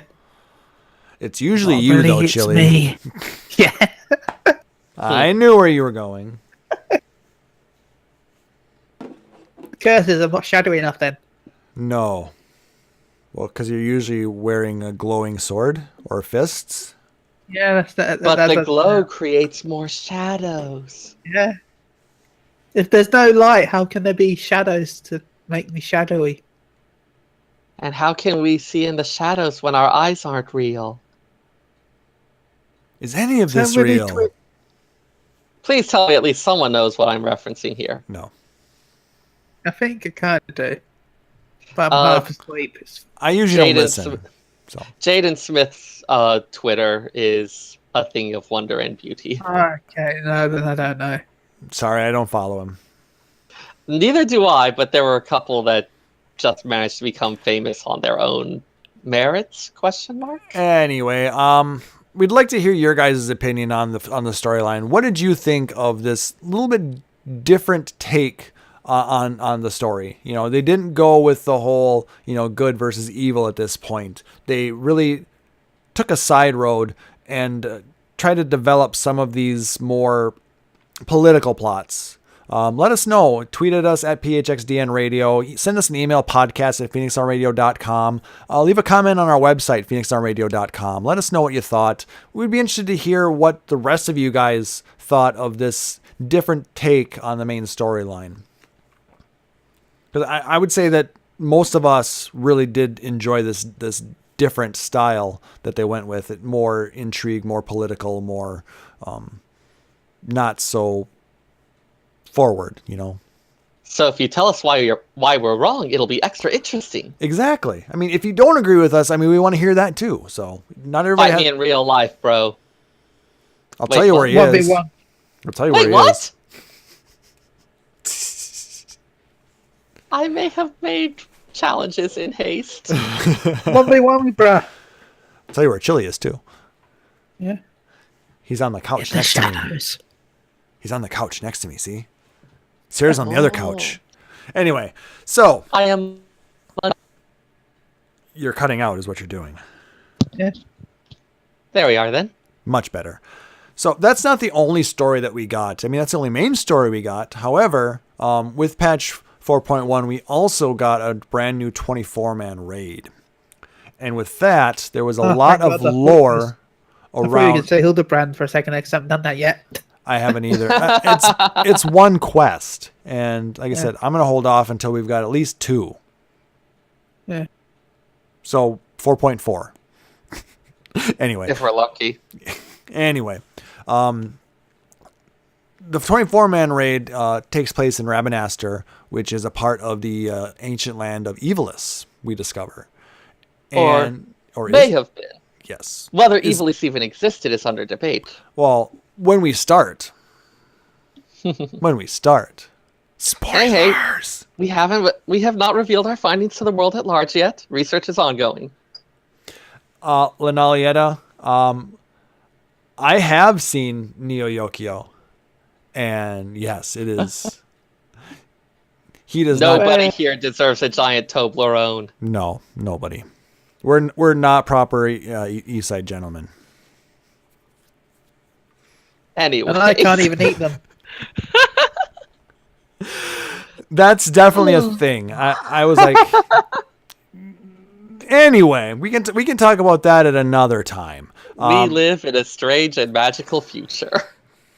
with giant Toblerones and robot butlers. I don't want to be part You're sidetracking, Klaus. I know, but it's magical. So, speaking of magical and ancient now, Seyrr, why don't you tell us about what we're going to talk about in lore today? How about we just do that?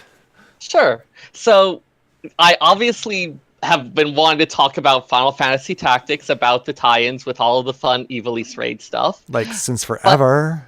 Yeah.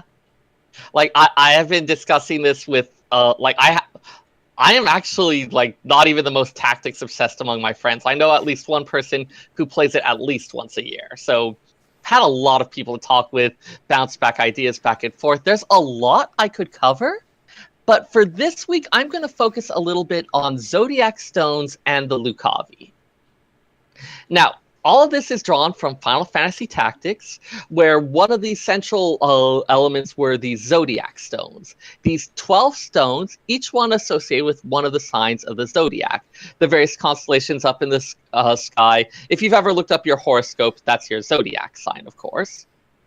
In the setting of Final Fantasy Tactics, according to the traditions of one of the major churches in that world, these stones are carried by people known as the Zodiac Braves. The Zodiac Braves being heroes that appear in times of trouble and defeat the demons that are known as Lucavi. Where have we heard that before, Seyrr? So yes, as someone who just completed yet another one of these lovely little weapons here, come on, stand up. Sorry, my game is freezing up there. Those who have done the original Relic Weapon quests, you may recall that you are rebuilding weapons owned by the Zodiac Braves. Ooh, shiny. Yep, repeated references to Atma and Mahatma of the ram, of the crab, of the fish, all the various ones relating to the various Zodiac signs there. So there's definitely already some appearance of the concept of Zodiac Braves in Eorzea's setting. Now, in Final Fantasy Tactics, a later translation specifically said that Zodiac Stones were a type of aura sight. That's a term that we've seen in FF14 and also in FF12, which does have a lot of tie-ins with the Ivalice setting. But it's a specific type of magical stone that has a lot of sort of divine associations. Now, in Final Fantasy Tactics, over the course of the game, the heroes learn that these Zodiac Stones are not this thing from the church's legend, but rather conduits by which these Lucavi demons possess human hosts and enter Ivalice. Each of those stones is associated with one of 12 Lucavi, which seems to cast a lot of doubt on the church's accounts of the Zodiac Braves. Or maybe not. At one point in the game, the Scorpio Stone, responding to the pure-hearted wish of a party member, is able to revive another party member, bring them back to life. And Ramza himself, the hero of the story, collects almost every single Zodiac Stone throughout the game and never seems to be tempted by their power. So it's unclear if they're purely demonic or if they're more of a tool that seems to respond to the will of their wielder. He has the echo. Maybe. Who freaking knows? I mean, the FF14 version we get is essentially a version of Final Fantasy Tactics that's adjusted as needed to make it fit into the 14 cosmology. Now, the plot of Final Fantasy Tactics begins with the War of the Lions, this war of succession where two knightly orders are each trying to have their candidate placed on the throne of Ivalice after the king's death. As the plot progresses, Ramza discovers a shadowy power manipulating the war from behind the scenes, and a vast conspiracy by the holders of the Zodiac Stones to summon the leader of the Lucavi and lead a demonic invasion of Ivalice. Over the course of the game, although there are 12 stones, we only fight 6 of those Lucavi demons. Kuklan, Belias, Zalera, Adramelech, Hashmal, and Ultima. Now, the part where this gets really interesting, once we start looking for the tie-ins with FF14, the Lost City of Rabernaster, a lot of those details about the Zodiac Stones and the Lucavi ended up having to be trimmed out of the game, but the remnants exist in dummied-out game files. For those of you who are not familiar with it, for most console games, if content has to be removed, say they get partway through development and realize, hey, we need to change this. Hey, we're not going to be able to fill this in. Hey, this entire sequence doesn't make sense. If they have to remove content, they usually don't actually delete the code. They'll just dummy it out, which means that they remove all the other parts of the game that access it. So it's still there, but there's no way to reach it. There's technical reasons for why it happens, usually relating to stability of it and how it interacts with the console. One neat thing about this is that oftentimes, if you can dig around in the code of the game, you can find bits and pieces that were planned, but that were had to be abandoned, which sometimes gives us some insight into the design process. Now, Klaus, if you could bring up our first picture here. Okay. Just a word of warning to those listening on the podcast. There are some visual aids here that we will link on the website as well. Yeah, normally I wouldn't worry about this as much, but for this particular one, we really want that. So that image there, that's a scene from Final Fantasy Tactics where they're entering into a particular stage, and you can see that kind of magic circle in the back there. It's marked with the 12 Zodiac signs. We can see some of them around the edges there.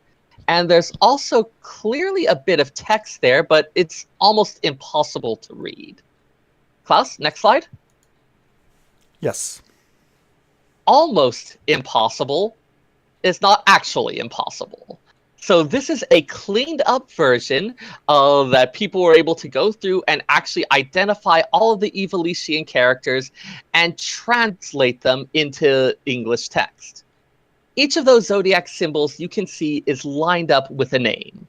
Several of those names, those just correspond to the Lucavi that are actually encountered and fought within the game. Others correspond to the Lucavi that are mentioned in those dummied out files.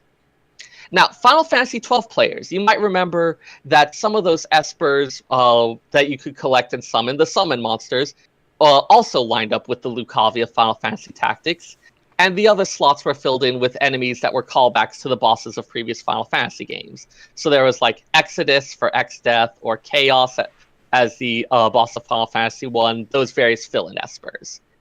But those fill-in espers are not the Lucavi that were originally going to be used in Tactics. If we're reading those characters within the circles, we get the names of 6 other Lucavi, starting with Cancer, which is the one at the far left. That one is Zebeb. Continuing downwards at the bottom, the Libra is Cell. Aquarius, which one is Aquarius? That one is Cherub, which I believe may just be a misspelling of cherub. And then I'm a cherub. The next 3 are super interesting. The Pisces one is Leviathan. The Sagittarius one is Rofosheshe, although the dummied out data files spell it as Rofokale. And the Taurus one, that upper left one there, is Duma. Now, with that information, that reframes the bosses that we ran into in the Royal City of Rabernaster and gives us some guesses as to what we might expect from future raids. So our first boss was Mateus. That one is the one that's a little bit weird. Mateus was one of those replacement espers from FF12 that was a callback to a previous game's final boss, in this case, Emperor Mateus from Final Fantasy II. This one, though, they didn't have a lot of choice. Mateus was the Pisces esper, and the original Lucavi for that was Leviathan. We already have a Leviathan. He's a big water snake. The Sahagin like him. Having him here would not have been possible. Leviathan. Yes, all of a sudden, surprise, you're on the War Leader for this bit of the raid. Yeah, that wouldn't have worked. So it's understandable that they might have changed that one up just to make it work with the existing lore. The second boss is Hashmal. That one is... Which one is the Leo symbol? I believe that's Kuklin. I believe Leo is down and to the left there. And that's Hashmal or Hashmalim. That one is one that was fought in Final Fantasy Tactics in the final set of battles. The name comes from the leader of an order of angels in Judaism. Actually, a lot of these Lucavi names come from various references to angels, which I thought was a really interesting touch. Now, the name itself has a lot of etymological associations with electricity, but Hashmal, both here and in other games in the FF series, tends to use a lot of earth-based attacks. Yeah, I'm not fire and earth, at least in this instance. Yeah. And I know, like, for instance, in Mobius, it's a strong earth focus. Shows up in a couple other things like that, but not as much of the lightning association. Yeah, because the lightning Now, in this game is going to be Ralgar and Ramu. Yeah. and Biragot. True. Now, the third boss is the bit where it got interesting and where we got very excited in our discussions, because Rofocale, that strange chariot thing that at first didn't seem to be from anywhere, that's one of those dummied out Lucavi, the one associated with Sagittarius. The name itself comes from the Grand Grimoire, a real-world book that supposedly teaches the reader how to summon a demon and form a pact with it. One of the demons it discusses is Lucifuge Rofocale, or Rofocale. It's slightly different in Latin, and I'm terrible at pronunciation. But a demon who's supposed to be in charge of the government of Hell, and its name literally means "he who flees the light," which is actually kind of neat. It explains that entire lights out mechanic that shows up in the actual That's pretty fight. cool. Yeah. No, it's definitely something where they seem to be aware of a lot of the mythological references, and they find neat little ways to work it in. That's something I've always appreciated. Now, that final boss, Argath, the miserable bastard who I loved beating up over and over and over again. Final Fantasy Tactics players know what I'm talking about. So he takes the form of Duma, which is the dummied out Lucavi that was associated with Taurus in the original Tactics game. That aura site we recover the thought, you see that Taurus symbol gleaming on it. The name Duma comes from another angel in Judaism. This one is the angel of silence and the stillness of death, which just had this really wonderful, creepy feeling to it. There's no reference in any of the actual real-world stuff to being a god of lies or deceit, but given the source material it's drawing from, I'm almost certain that's Argath's influence, the two-faced little bastard. Oh, we get two faces. Oh my god. So all four of those bosses, those are all for Lucavi. It seemed like something like, okay, it's this Esper from the 12, or oh, hey, it's this weird boss that we don't know what's up with it, but all of them are being pulled from this very original source material. So really awesome touch there, and this got us thinking, 3 raids, 4 bosses for each raid, that would be 12 bosses in all. Maybe, would it be reasonable to think that we are going to be encountering all 12 Lucavi? If that's the case, there's some important stuff that we want to consider. The first one is that the Scorpio, I believe it is? Kukulin. We already fought Kukulin on the Void arc. Big writhing thing, tentacles, poison pools, nasty fight there, but we've already fought a Kukulin. And I don't know if they can hand wave it off as easily as they did with Halicarnassus. I mean, maybe they try, but I feel like if they pull that trick too many times, then it starts to feel a bit cheaper. Yeah, and you know, the lore masters are going to call them out. You know, you're going to see it. I mean, people like Ethis, Anonymous. Yeah. You know, like if they do it, I am going to be one of the first ones saying, "Hey, cheap move here." Yeah. You're not going to be the only one. They might pull something like they did with Mateus and substitute in another one that might be reasonable. One other possibility. So, although we fought a representation of the Duma demon, the enemy that we fought was Argath Thadalphus. I always mess up his last name. So in that case, we could possibly have something similar happen where instead of fighting an enemy named Kukulin, we would fight Cardinal Delacroix, the character in Final Fantasy Tactics who used the Scorpio Stone to become Kukulin.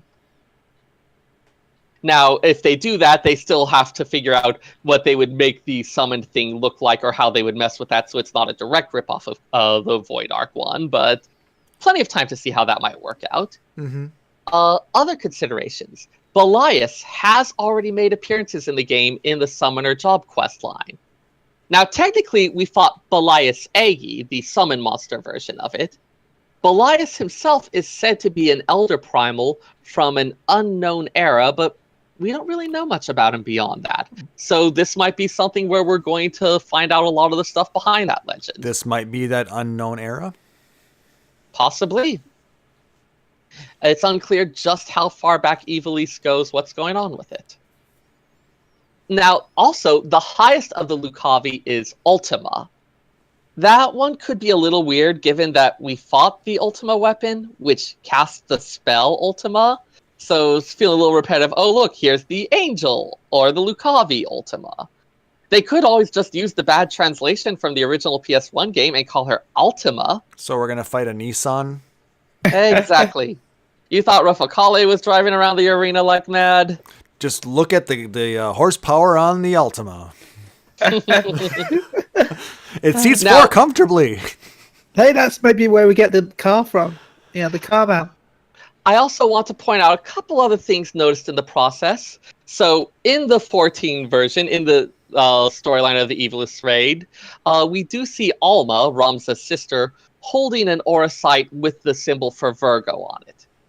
In the original Tactics game, the character of Alma, also Ramza's sister, had an extremely important association with the Virgo stone. So I would be deeply surprised if we didn't get some kind of callback to that. That's definitely not a fluke. Yeah. Especially since my understanding is that Alma and Ramza are adopted. Yeah, I believe so. I believe that's the case, which can leave a lot of interesting questions about where exactly they came from. Well, I think it's already been established that they are derived from that line of royalty from this Argath area. definitely seemed to react to seeing someone who looked like the original Ramza. Yeah. The other thing, which I don't have anything directly to support it, but I just want to throw it out there now, so in case it happens, I can have it on the record that I totally called it. I am expecting that one of the locations that we will go to over the course of this would be Orban Monastery. That was a monastery, I believe it was actually where a lot of stuff started off in the original Tactics game. It's where we go in the end, delving down into the catacombs of it and to a hidden magic city beneath it, the ruins of which is where the Lucavi are carrying out their final ritual. And that just sounds like kind of the perfect setting for a climactic final battle. Especially if we are going to fight a Cardinal Delacroix, having it happen at a monastery might make a lot of sense. True. So it just feels right, and I just want to get my prediction in on the ground floor there. There's so much more I could go into, all sorts of stuff relating to Final Fantasy Tactics, lots of really fun callbacks there. If you finish the quest, go back to up the elevator in Kugane, hop onto the airship, talk to all of the people there. They will fill you in on a lot of details. There's even a fun reference to the translation when they're talking about Argath's name. So if you like, I'm sure I don't have to tell the people who played Final Fantasy Tactics, but just in case you haven't, go give it a look. A lot of love has been placed into this. It just makes me squeeze so much. Yeah, I mean, the fact that they actually brought in one of the original storyline writers from Tactics and from 12 to do this raid series, it just shows that they're actually going to put a lot of work and effort into it. Yeah, that was actually something where at first I was like, oh wow, they really dug deep into the design documents. And then I realized, wait, they've got Matsuno here. He made those design documents. Yes, he is the father of Ivalice, basically. Amazing that they got. He's Mr. Ivalice, as we call him, right? Well, we've got Mr. Ozma, and now we got Mr. Ivalice. This sounds like something like the Miss America pageant. There he is, Mr. Ivalice. I'd watch that pageant. I'd give it a 10 out of 10. Needs more cowbell. I am going to get a cowbell, just so when you say that sort of thing, I could start playing the cowbell. That's your tongue, but good job. I know. Anyway. I know you were itching to do that for a very long time, and you did a wonderful job. Thank you very much. Oh my gosh, I have been wanting to talk about that since I finished the raid. And I know that you can still probably expand more upon it if you want, so maybe we'll look forward to additional digging into Ivalice when the new raids come out. Yep. And for those of you who want to join us on our Discord, join the Lorebrary channel, ask these questions, make aside comments, and then stand back and watch as I gush for 20 minutes on whatever topic you set me on. Just be prepared to scroll back quite a ways. He writes a lot. I have so many things to share. I mean, a lot. But, I mean, it's not only him. We actually do get frequent visits from Ethis, Anonymous. Lots of people are jumping in there and putting in their opinions. Kane Thorbreaker has been putting a lot of good questions and coming up with a lot of good possibilities as well. He's really digging the lore. I mean, this is the thing for people who like the lore. Like, we're not like the world first raiders who are wanting to keep all our strategies secret, who are wanting to do this thing be accomplished.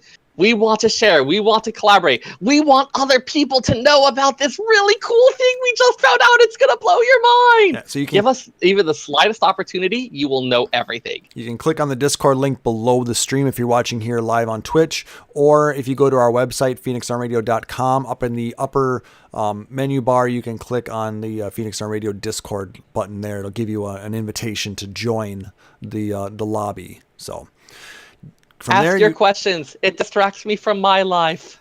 Yes, it keeps him occupied while he's bored at the library.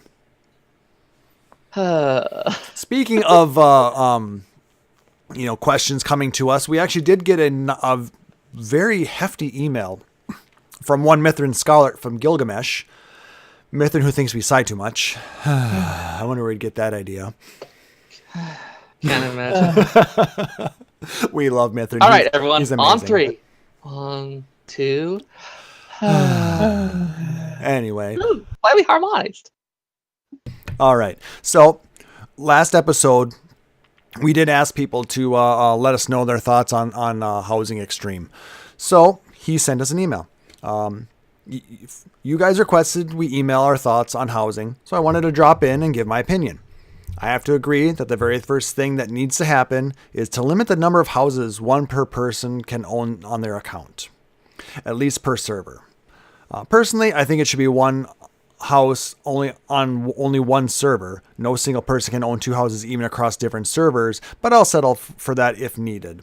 The bigger solution, I think, would be having a cost to maintain your estate rather than just logging in once every 30 days. And this cost should be something that forces you to actively play every month a considerable amount of time, not just getting gil from friends and log back out.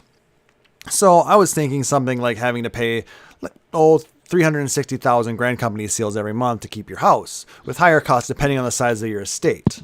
The reason I say Grand Company seals is because they can be hard to get high amounts of without actually actively playing the game, be it turning in expert dungeon gear or crafting. They would then have to change how many Grand Company seals you can get by turning in guild purchasable items, like gathering items and whatnot, in order to prevent players from just using guild to buy whatever gives the most Grand Company seals and then log back out. That's a lot. Yeah. I'll finish this paragraph and we'll discuss it. Sure. This way, only the most active players and free companies can maintain their houses and mansions, and maybe change hands more often for players that are more active. Since you can only hold 80,000 seals currently, having a cost that is several times that will force players to hit cap, spend, then keep doing that every month multiple times. The idea is that you, the actual plot owner, must play the game actively to maintain your plot and not get external funding from friends, free company, etc. Yeah, that seems extreme. It's an to idea. me. It's definitely an idea. Like I said, I don't quite agree with everything. But like I said, we did ask for ideas, and it's definitely one. I like the thought of some sort of upkeep. One of the things I'm hearing is the frustration that you have these places that essentially become these static trophy rooms. That's like just becomes this kind of dead thing, and wanting something that's like a bit more active and lively. Yeah, I mean, and I get that. We want the housing to be something more than just, EPing.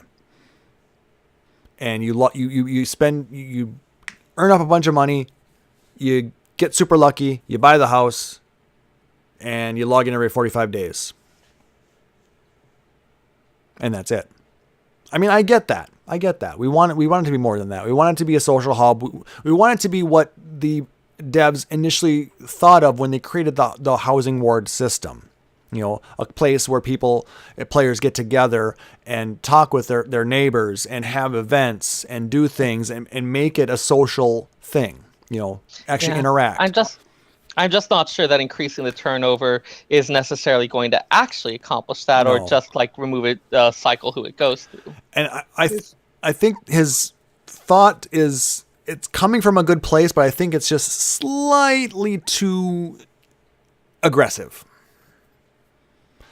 That's there's basically no way I'd ever make 360,000 seals. No, I mean, even if you ran, multiple high-end dungeons a day, it would take you quite a bit to cap out on seals with gear turn-ins. Yeah, I mean, maybe it's something where it's like, hey, FC, tonight is the night where we all run a bunch of dungeons so that we can keep our house. What they could do is they could, make you buy an item with free company points for those who have a free company. Because, I mean, at current, you gather free company points by logging in and doing stuff within the game. The problem is, though, a lot of people, like I'm in a really big free company, there's no way they would give free company points to other members. No, that's only for free company housing at that point. Okay, I thought you meant for actual housing. No. But for free company housing, for the free companies that have one, because right now you spend it on ceruleum tanks for airships. You spend it on some stuff for buying for gear and houses, decorations and things like that. I mean, we're just like mostly mindlessly accumulating it at this point. Yep. I mean, you also do use it to purchase the free company buffs. But I would say a lot of free companies have a few million points right now. Yeah, it actually used to be a lot harder to accumulate those points, and we had to struggle to be able to keep up basic buffs. At some point, they made the formula a bit more forgiving. Yes, it used to be based on how many people were in your free company divided by how many people were actually active, and then divided by how many people were actually doing stuff. So the larger free companies were actually hindered by that, because if you had a lot of people, but only a small percentage were logging on, they were getting a smaller percentage of points versus the 2- and 3-man free companies that were always on every day and just doing basic stuff, and they were just raking in those points hand over fist. We already have 3.7 million points. Yeah, that's what we have we inherited a lot of that, but I think we've built up, almost 500,000 points since we've had the free company. Like, my free company is sitting somewhere around 9 million, I want to say. We used to be a lot more concerned about building it up and maintaining it, but it's become much less of a problem. It's much less of a problem now. But I mean, if you do run 2 buffs a day, I mean, it does cost almost, 8-10k seals a day. Yeah. Oh, also at some point I made the grade 6 ethereal wheel stand. So we're going to be spinning up some more buffs. Yep. So I mean, maybe use some of those points to buy items as an upkeep for your house. For personal housing, maybe use something along the lines of the Grand Company seals. I mean, I guess it's an idea. I mean, I like the idea of it having some sort of upkeep like an HOA, would have. I mean, the main thing, there's part of me that feels like it doesn't actually fix the fundamental problem of there's just not enough to meet demand. It mostly feels like you're shuffling who wins and who loses. No, like I said, we're just asking ideas. We're not going to totally try and tear it apart, but we're going to give some feedback on it. The second thing that needs to happen is to change apartments from one small single room to an instance of a small, medium, or large house complete with outdoor space and furnishings, and increase the cost accordingly. I think free company rooms serve that purpose of the single room, so apartments need to be more realistic housing that players can get when there's such limited real space for normal housing. Since these new apartments would be instance to that player, you wouldn't be able to see the other people's houses near yours, but you would still invite people over and have outdoors to play with. It wouldn't be as good as normal housing, but I think there are a lot more service space for that, especially considering Yoshi officially commented that Stormblood has 3 times the budget of Heavensward, and we haven't seen anything that proves it yet outside of some more voiced cutscenes. Now, we brought this up as an idea in that episode. Yeah, I definitely like the idea of doing a bit more with apartments, having a lot more of those options, having it not just be like okay, here's your FC room, but in a different location. I mean, because realistically, you look at apartment buildings across the country, and there are different sized apartments a lot of times. I mean, you can get the small studio apartments. You can get 2-3 bedroom apartments. You can get huge multi-story apartments. And it's not out of the realm of possibility that they've done something like that, where they've combined 2 floors of an apartment building to create a large mansion type feeling. I would be interested if they could actually survey players to find out like how many of them would be satisfied if they could get something that say had the internals of a house or a mansion but did not have a yard. Is that something they'd be okay with? Do they really, really want the yard? What is it that they're really looking for, and what would they be satisfied with? But the fact, I don't know that we actually have good info about that, and I feel like there's a lot of unrealized opportunities. I know Luna said she would be okay with that, but I like the fact that Mithrin added the idea of adding in an instance outdoor area, basically a patio, a deck that you can work with. Or maybe if you were to buy the penthouse, you would get a rooftop menagerie kind of thing. Ooh, I do like the idea of that. Thinking of the things those things I've seen of like apartment buildings with like the little, like you step out onto the balcony, it's this lovely, gorgeous, lush space. I mean, where else are you going to enjoy your giant Toblerones? Oh, internet, what have you done? Continuing on. As a player on Gilgamesh, however, I think people overestimate just how often players do actually let their houses go. I checked every plot a few times every day for a month or so, and was actually able to buy a small plot on Goblet 4th Ward due to somebody naturally letting it expire by not logging in. This was a few weeks before Yoshi decided to turn off auto demolition due to hurricanes, but if that happens on Gilgamesh, the second most populated server on 14, in NA, I guarantee it happens even more often on every other server out there. Just check regularly and you can get a house. It's not like there's some website that people watch like a hawk and some feed that immediately notifies them a house is available and it's gone within milliseconds. My god, that should be a thing. This house is available for purchase a good few hours before I even bought it, at least, because I spent the time to tell my girlfriend to log in and tell her to get it in her name because she's really into housing more than I am. That was on Gilgamesh. If I can do it here, you can do it anywhere. Now, I think I agree that it's possible, but it does feel like such a luck of the draw type thing in a way that can feel frustratingly unfair. And he did specifically say he logged on several times a day for like a month or so to get this. So he invested a decent amount of time. But if you really want that house, sometimes you need to do that. I mean, we invested a good amount of time to raise the funds. And then I invested my time to get up early and got lucky to get signed in. So it's on the type of time investment you want to go for. But I feel like this kind of gets at a fundamental question that we maybe need to think about. Like, is a house something you get as a reward for being the most deserving, for showing sufficient devotion by doing these things? Is that what we want a house to be? Well, I'm not sure that's what I want. I mean, if you think about it, the reward systems in a lot of games, that's how they work. If you're devoted to something, you work hard at either learning a fight or improving your skills or leveling up or whatever, you get what you're after. You win the fight, you get the glamour, you whatever, I mean, it is a risk reward, what I'm trying to say. I know that shows up in a lot of our systems. I'm just saying, like, is that the way we want housing to work? We can have that show up in a lot of our systems, but I don't know if it should show up in everyone. And I get what you're saying. Yeah. Like, I don't know. I see where he's coming from on this. I just have some misgivings about the whole thing. I mean, like I said, and then I also brought up the whole thing with Final Fantasy XI. Every player who played the game got a Mog House. Yep, I remember that.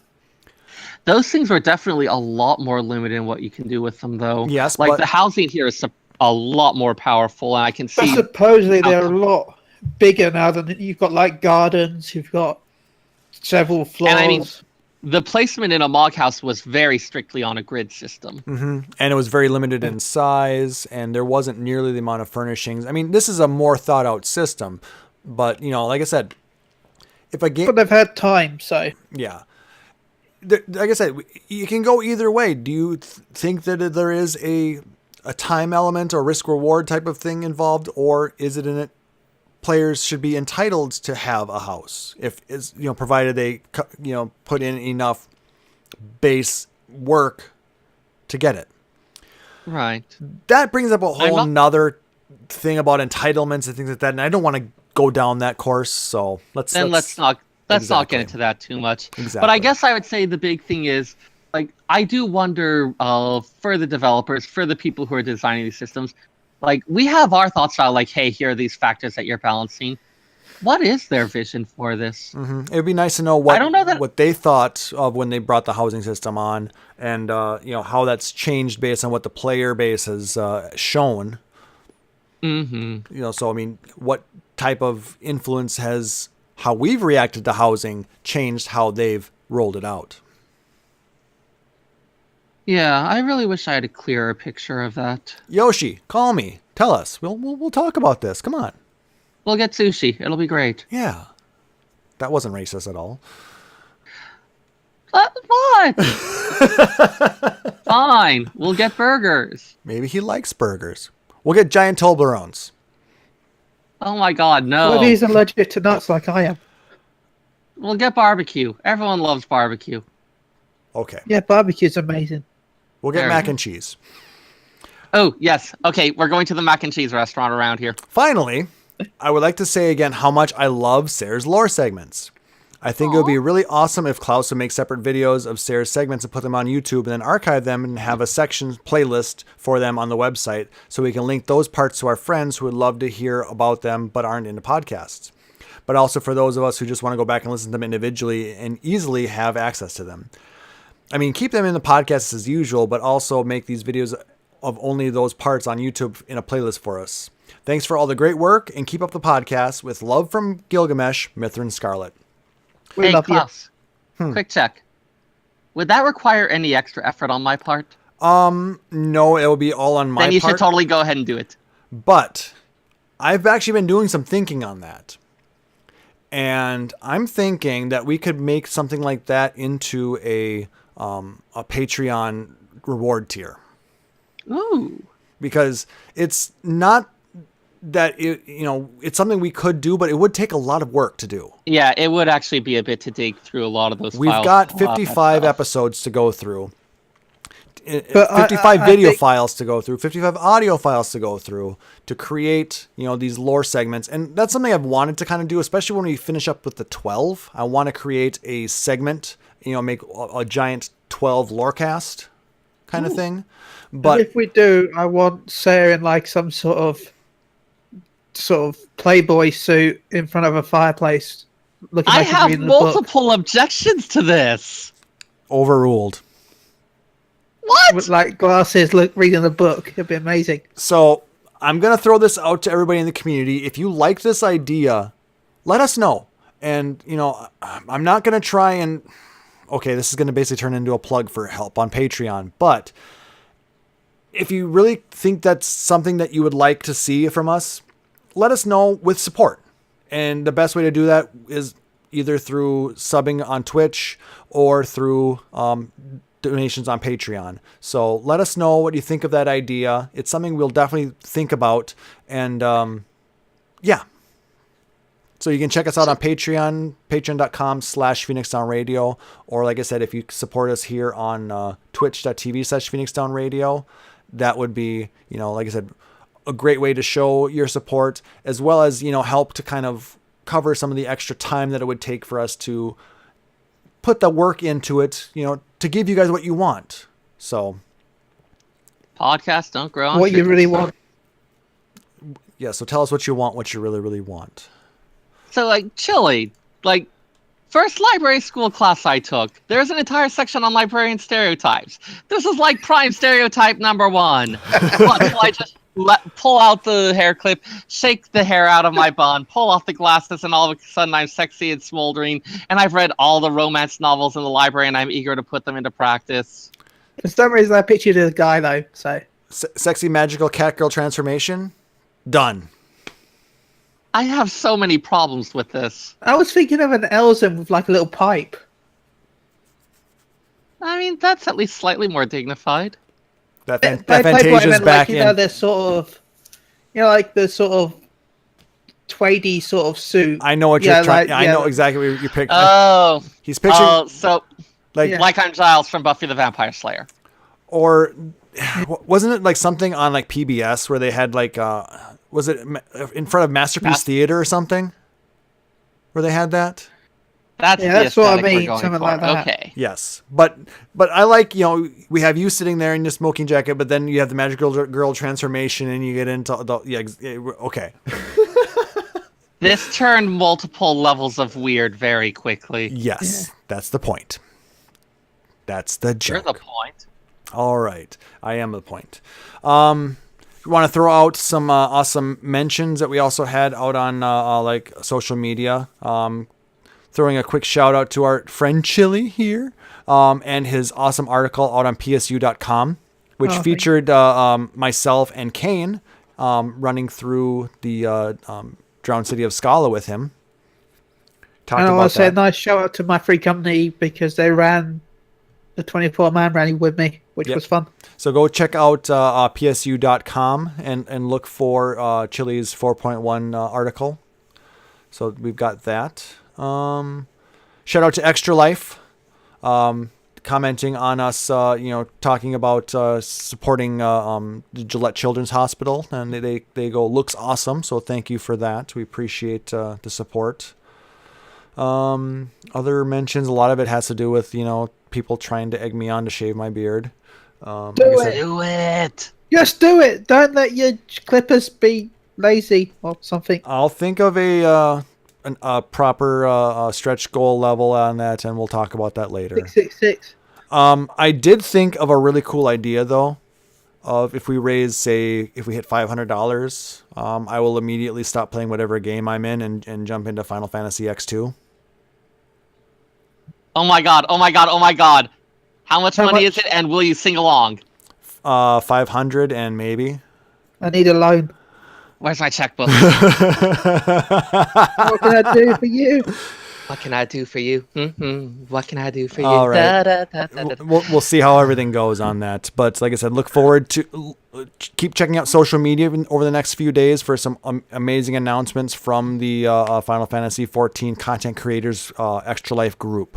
A lot of cool stuff coming up. There's at least 1,000 words coming. Oh, that was such a good song. You'll understand, Klaus. Oh, you'll understand. Any shout outs from you guys? Shout out to my best friend, like forever, Kyle Spender.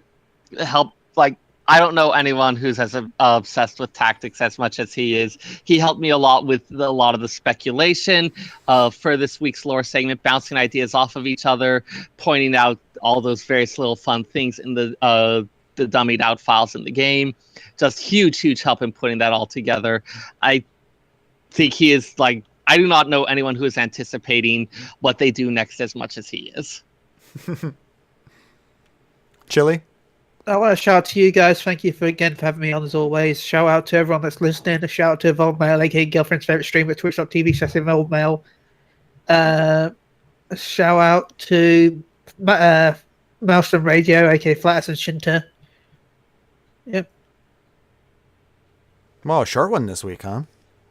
I'm sleepy. Was that a Lalafell joke? It wasn't, but it can be. My brain's not normally. It's nearly 5 a.m. on a Friday. My brain's like, this isn't normal. You mean Saturday? Oh, yeah, different day. Yeah. It's actually Saturday for you, Chili, remember? Yeah, true.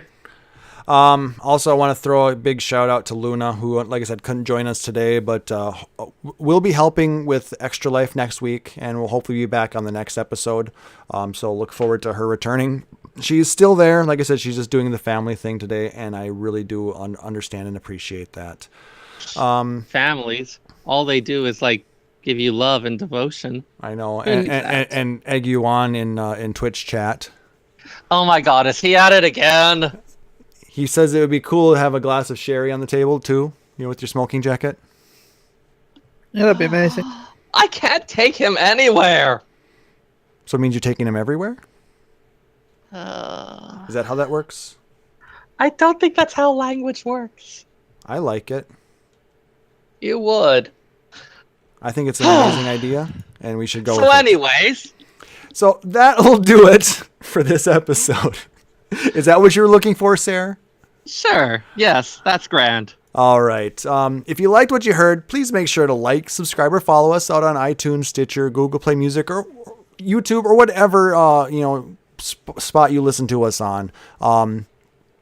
We really appreciate those ratings and reviews because it helps people to find us and helps us to grow within the community. If you really dig the show, do please consider becoming a subscriber here at twitch.tv/PhoenixDownRadio or becoming a patron at patreon.com/PhoenixDownRadio. Like I said, we may create that stretch goal to create the lore library. So people can get access to all of Seyrr's lore segments more easily. Maybe we'll ask him to do some more lore extras like we did with the story of Gilgamesh. Could be fun. I mean, you did enjoy that, but... It's also something that you guys can listen to or read when I, actually have to handle stuff at the library. Yeah. All the proceeds go towards growing the show and putting it in those awesome directions like that, and covers things like hosting costs and allows us to do fun things like the giveaways, supporter-only incentives, and things like that. But just remember, any support we get from you guys, whether it's if you support us monetarily or just like, favorite, retweet, interacting with us on the social medias, it's all very helpful and helps us get out there and lets people know that you do enjoy what we're doing. And we thank you so much for all of that.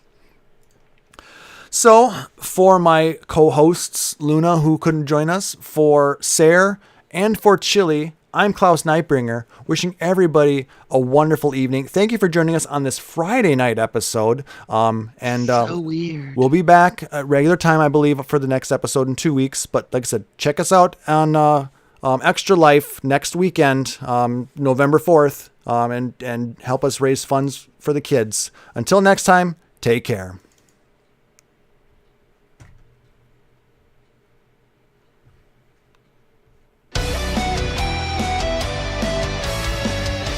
Phoenix Down Radio is a production of PhoenixDownRadio.com and Illusion Productions. Final Fantasy XIV and Eorzea are trademarks of Square Enix.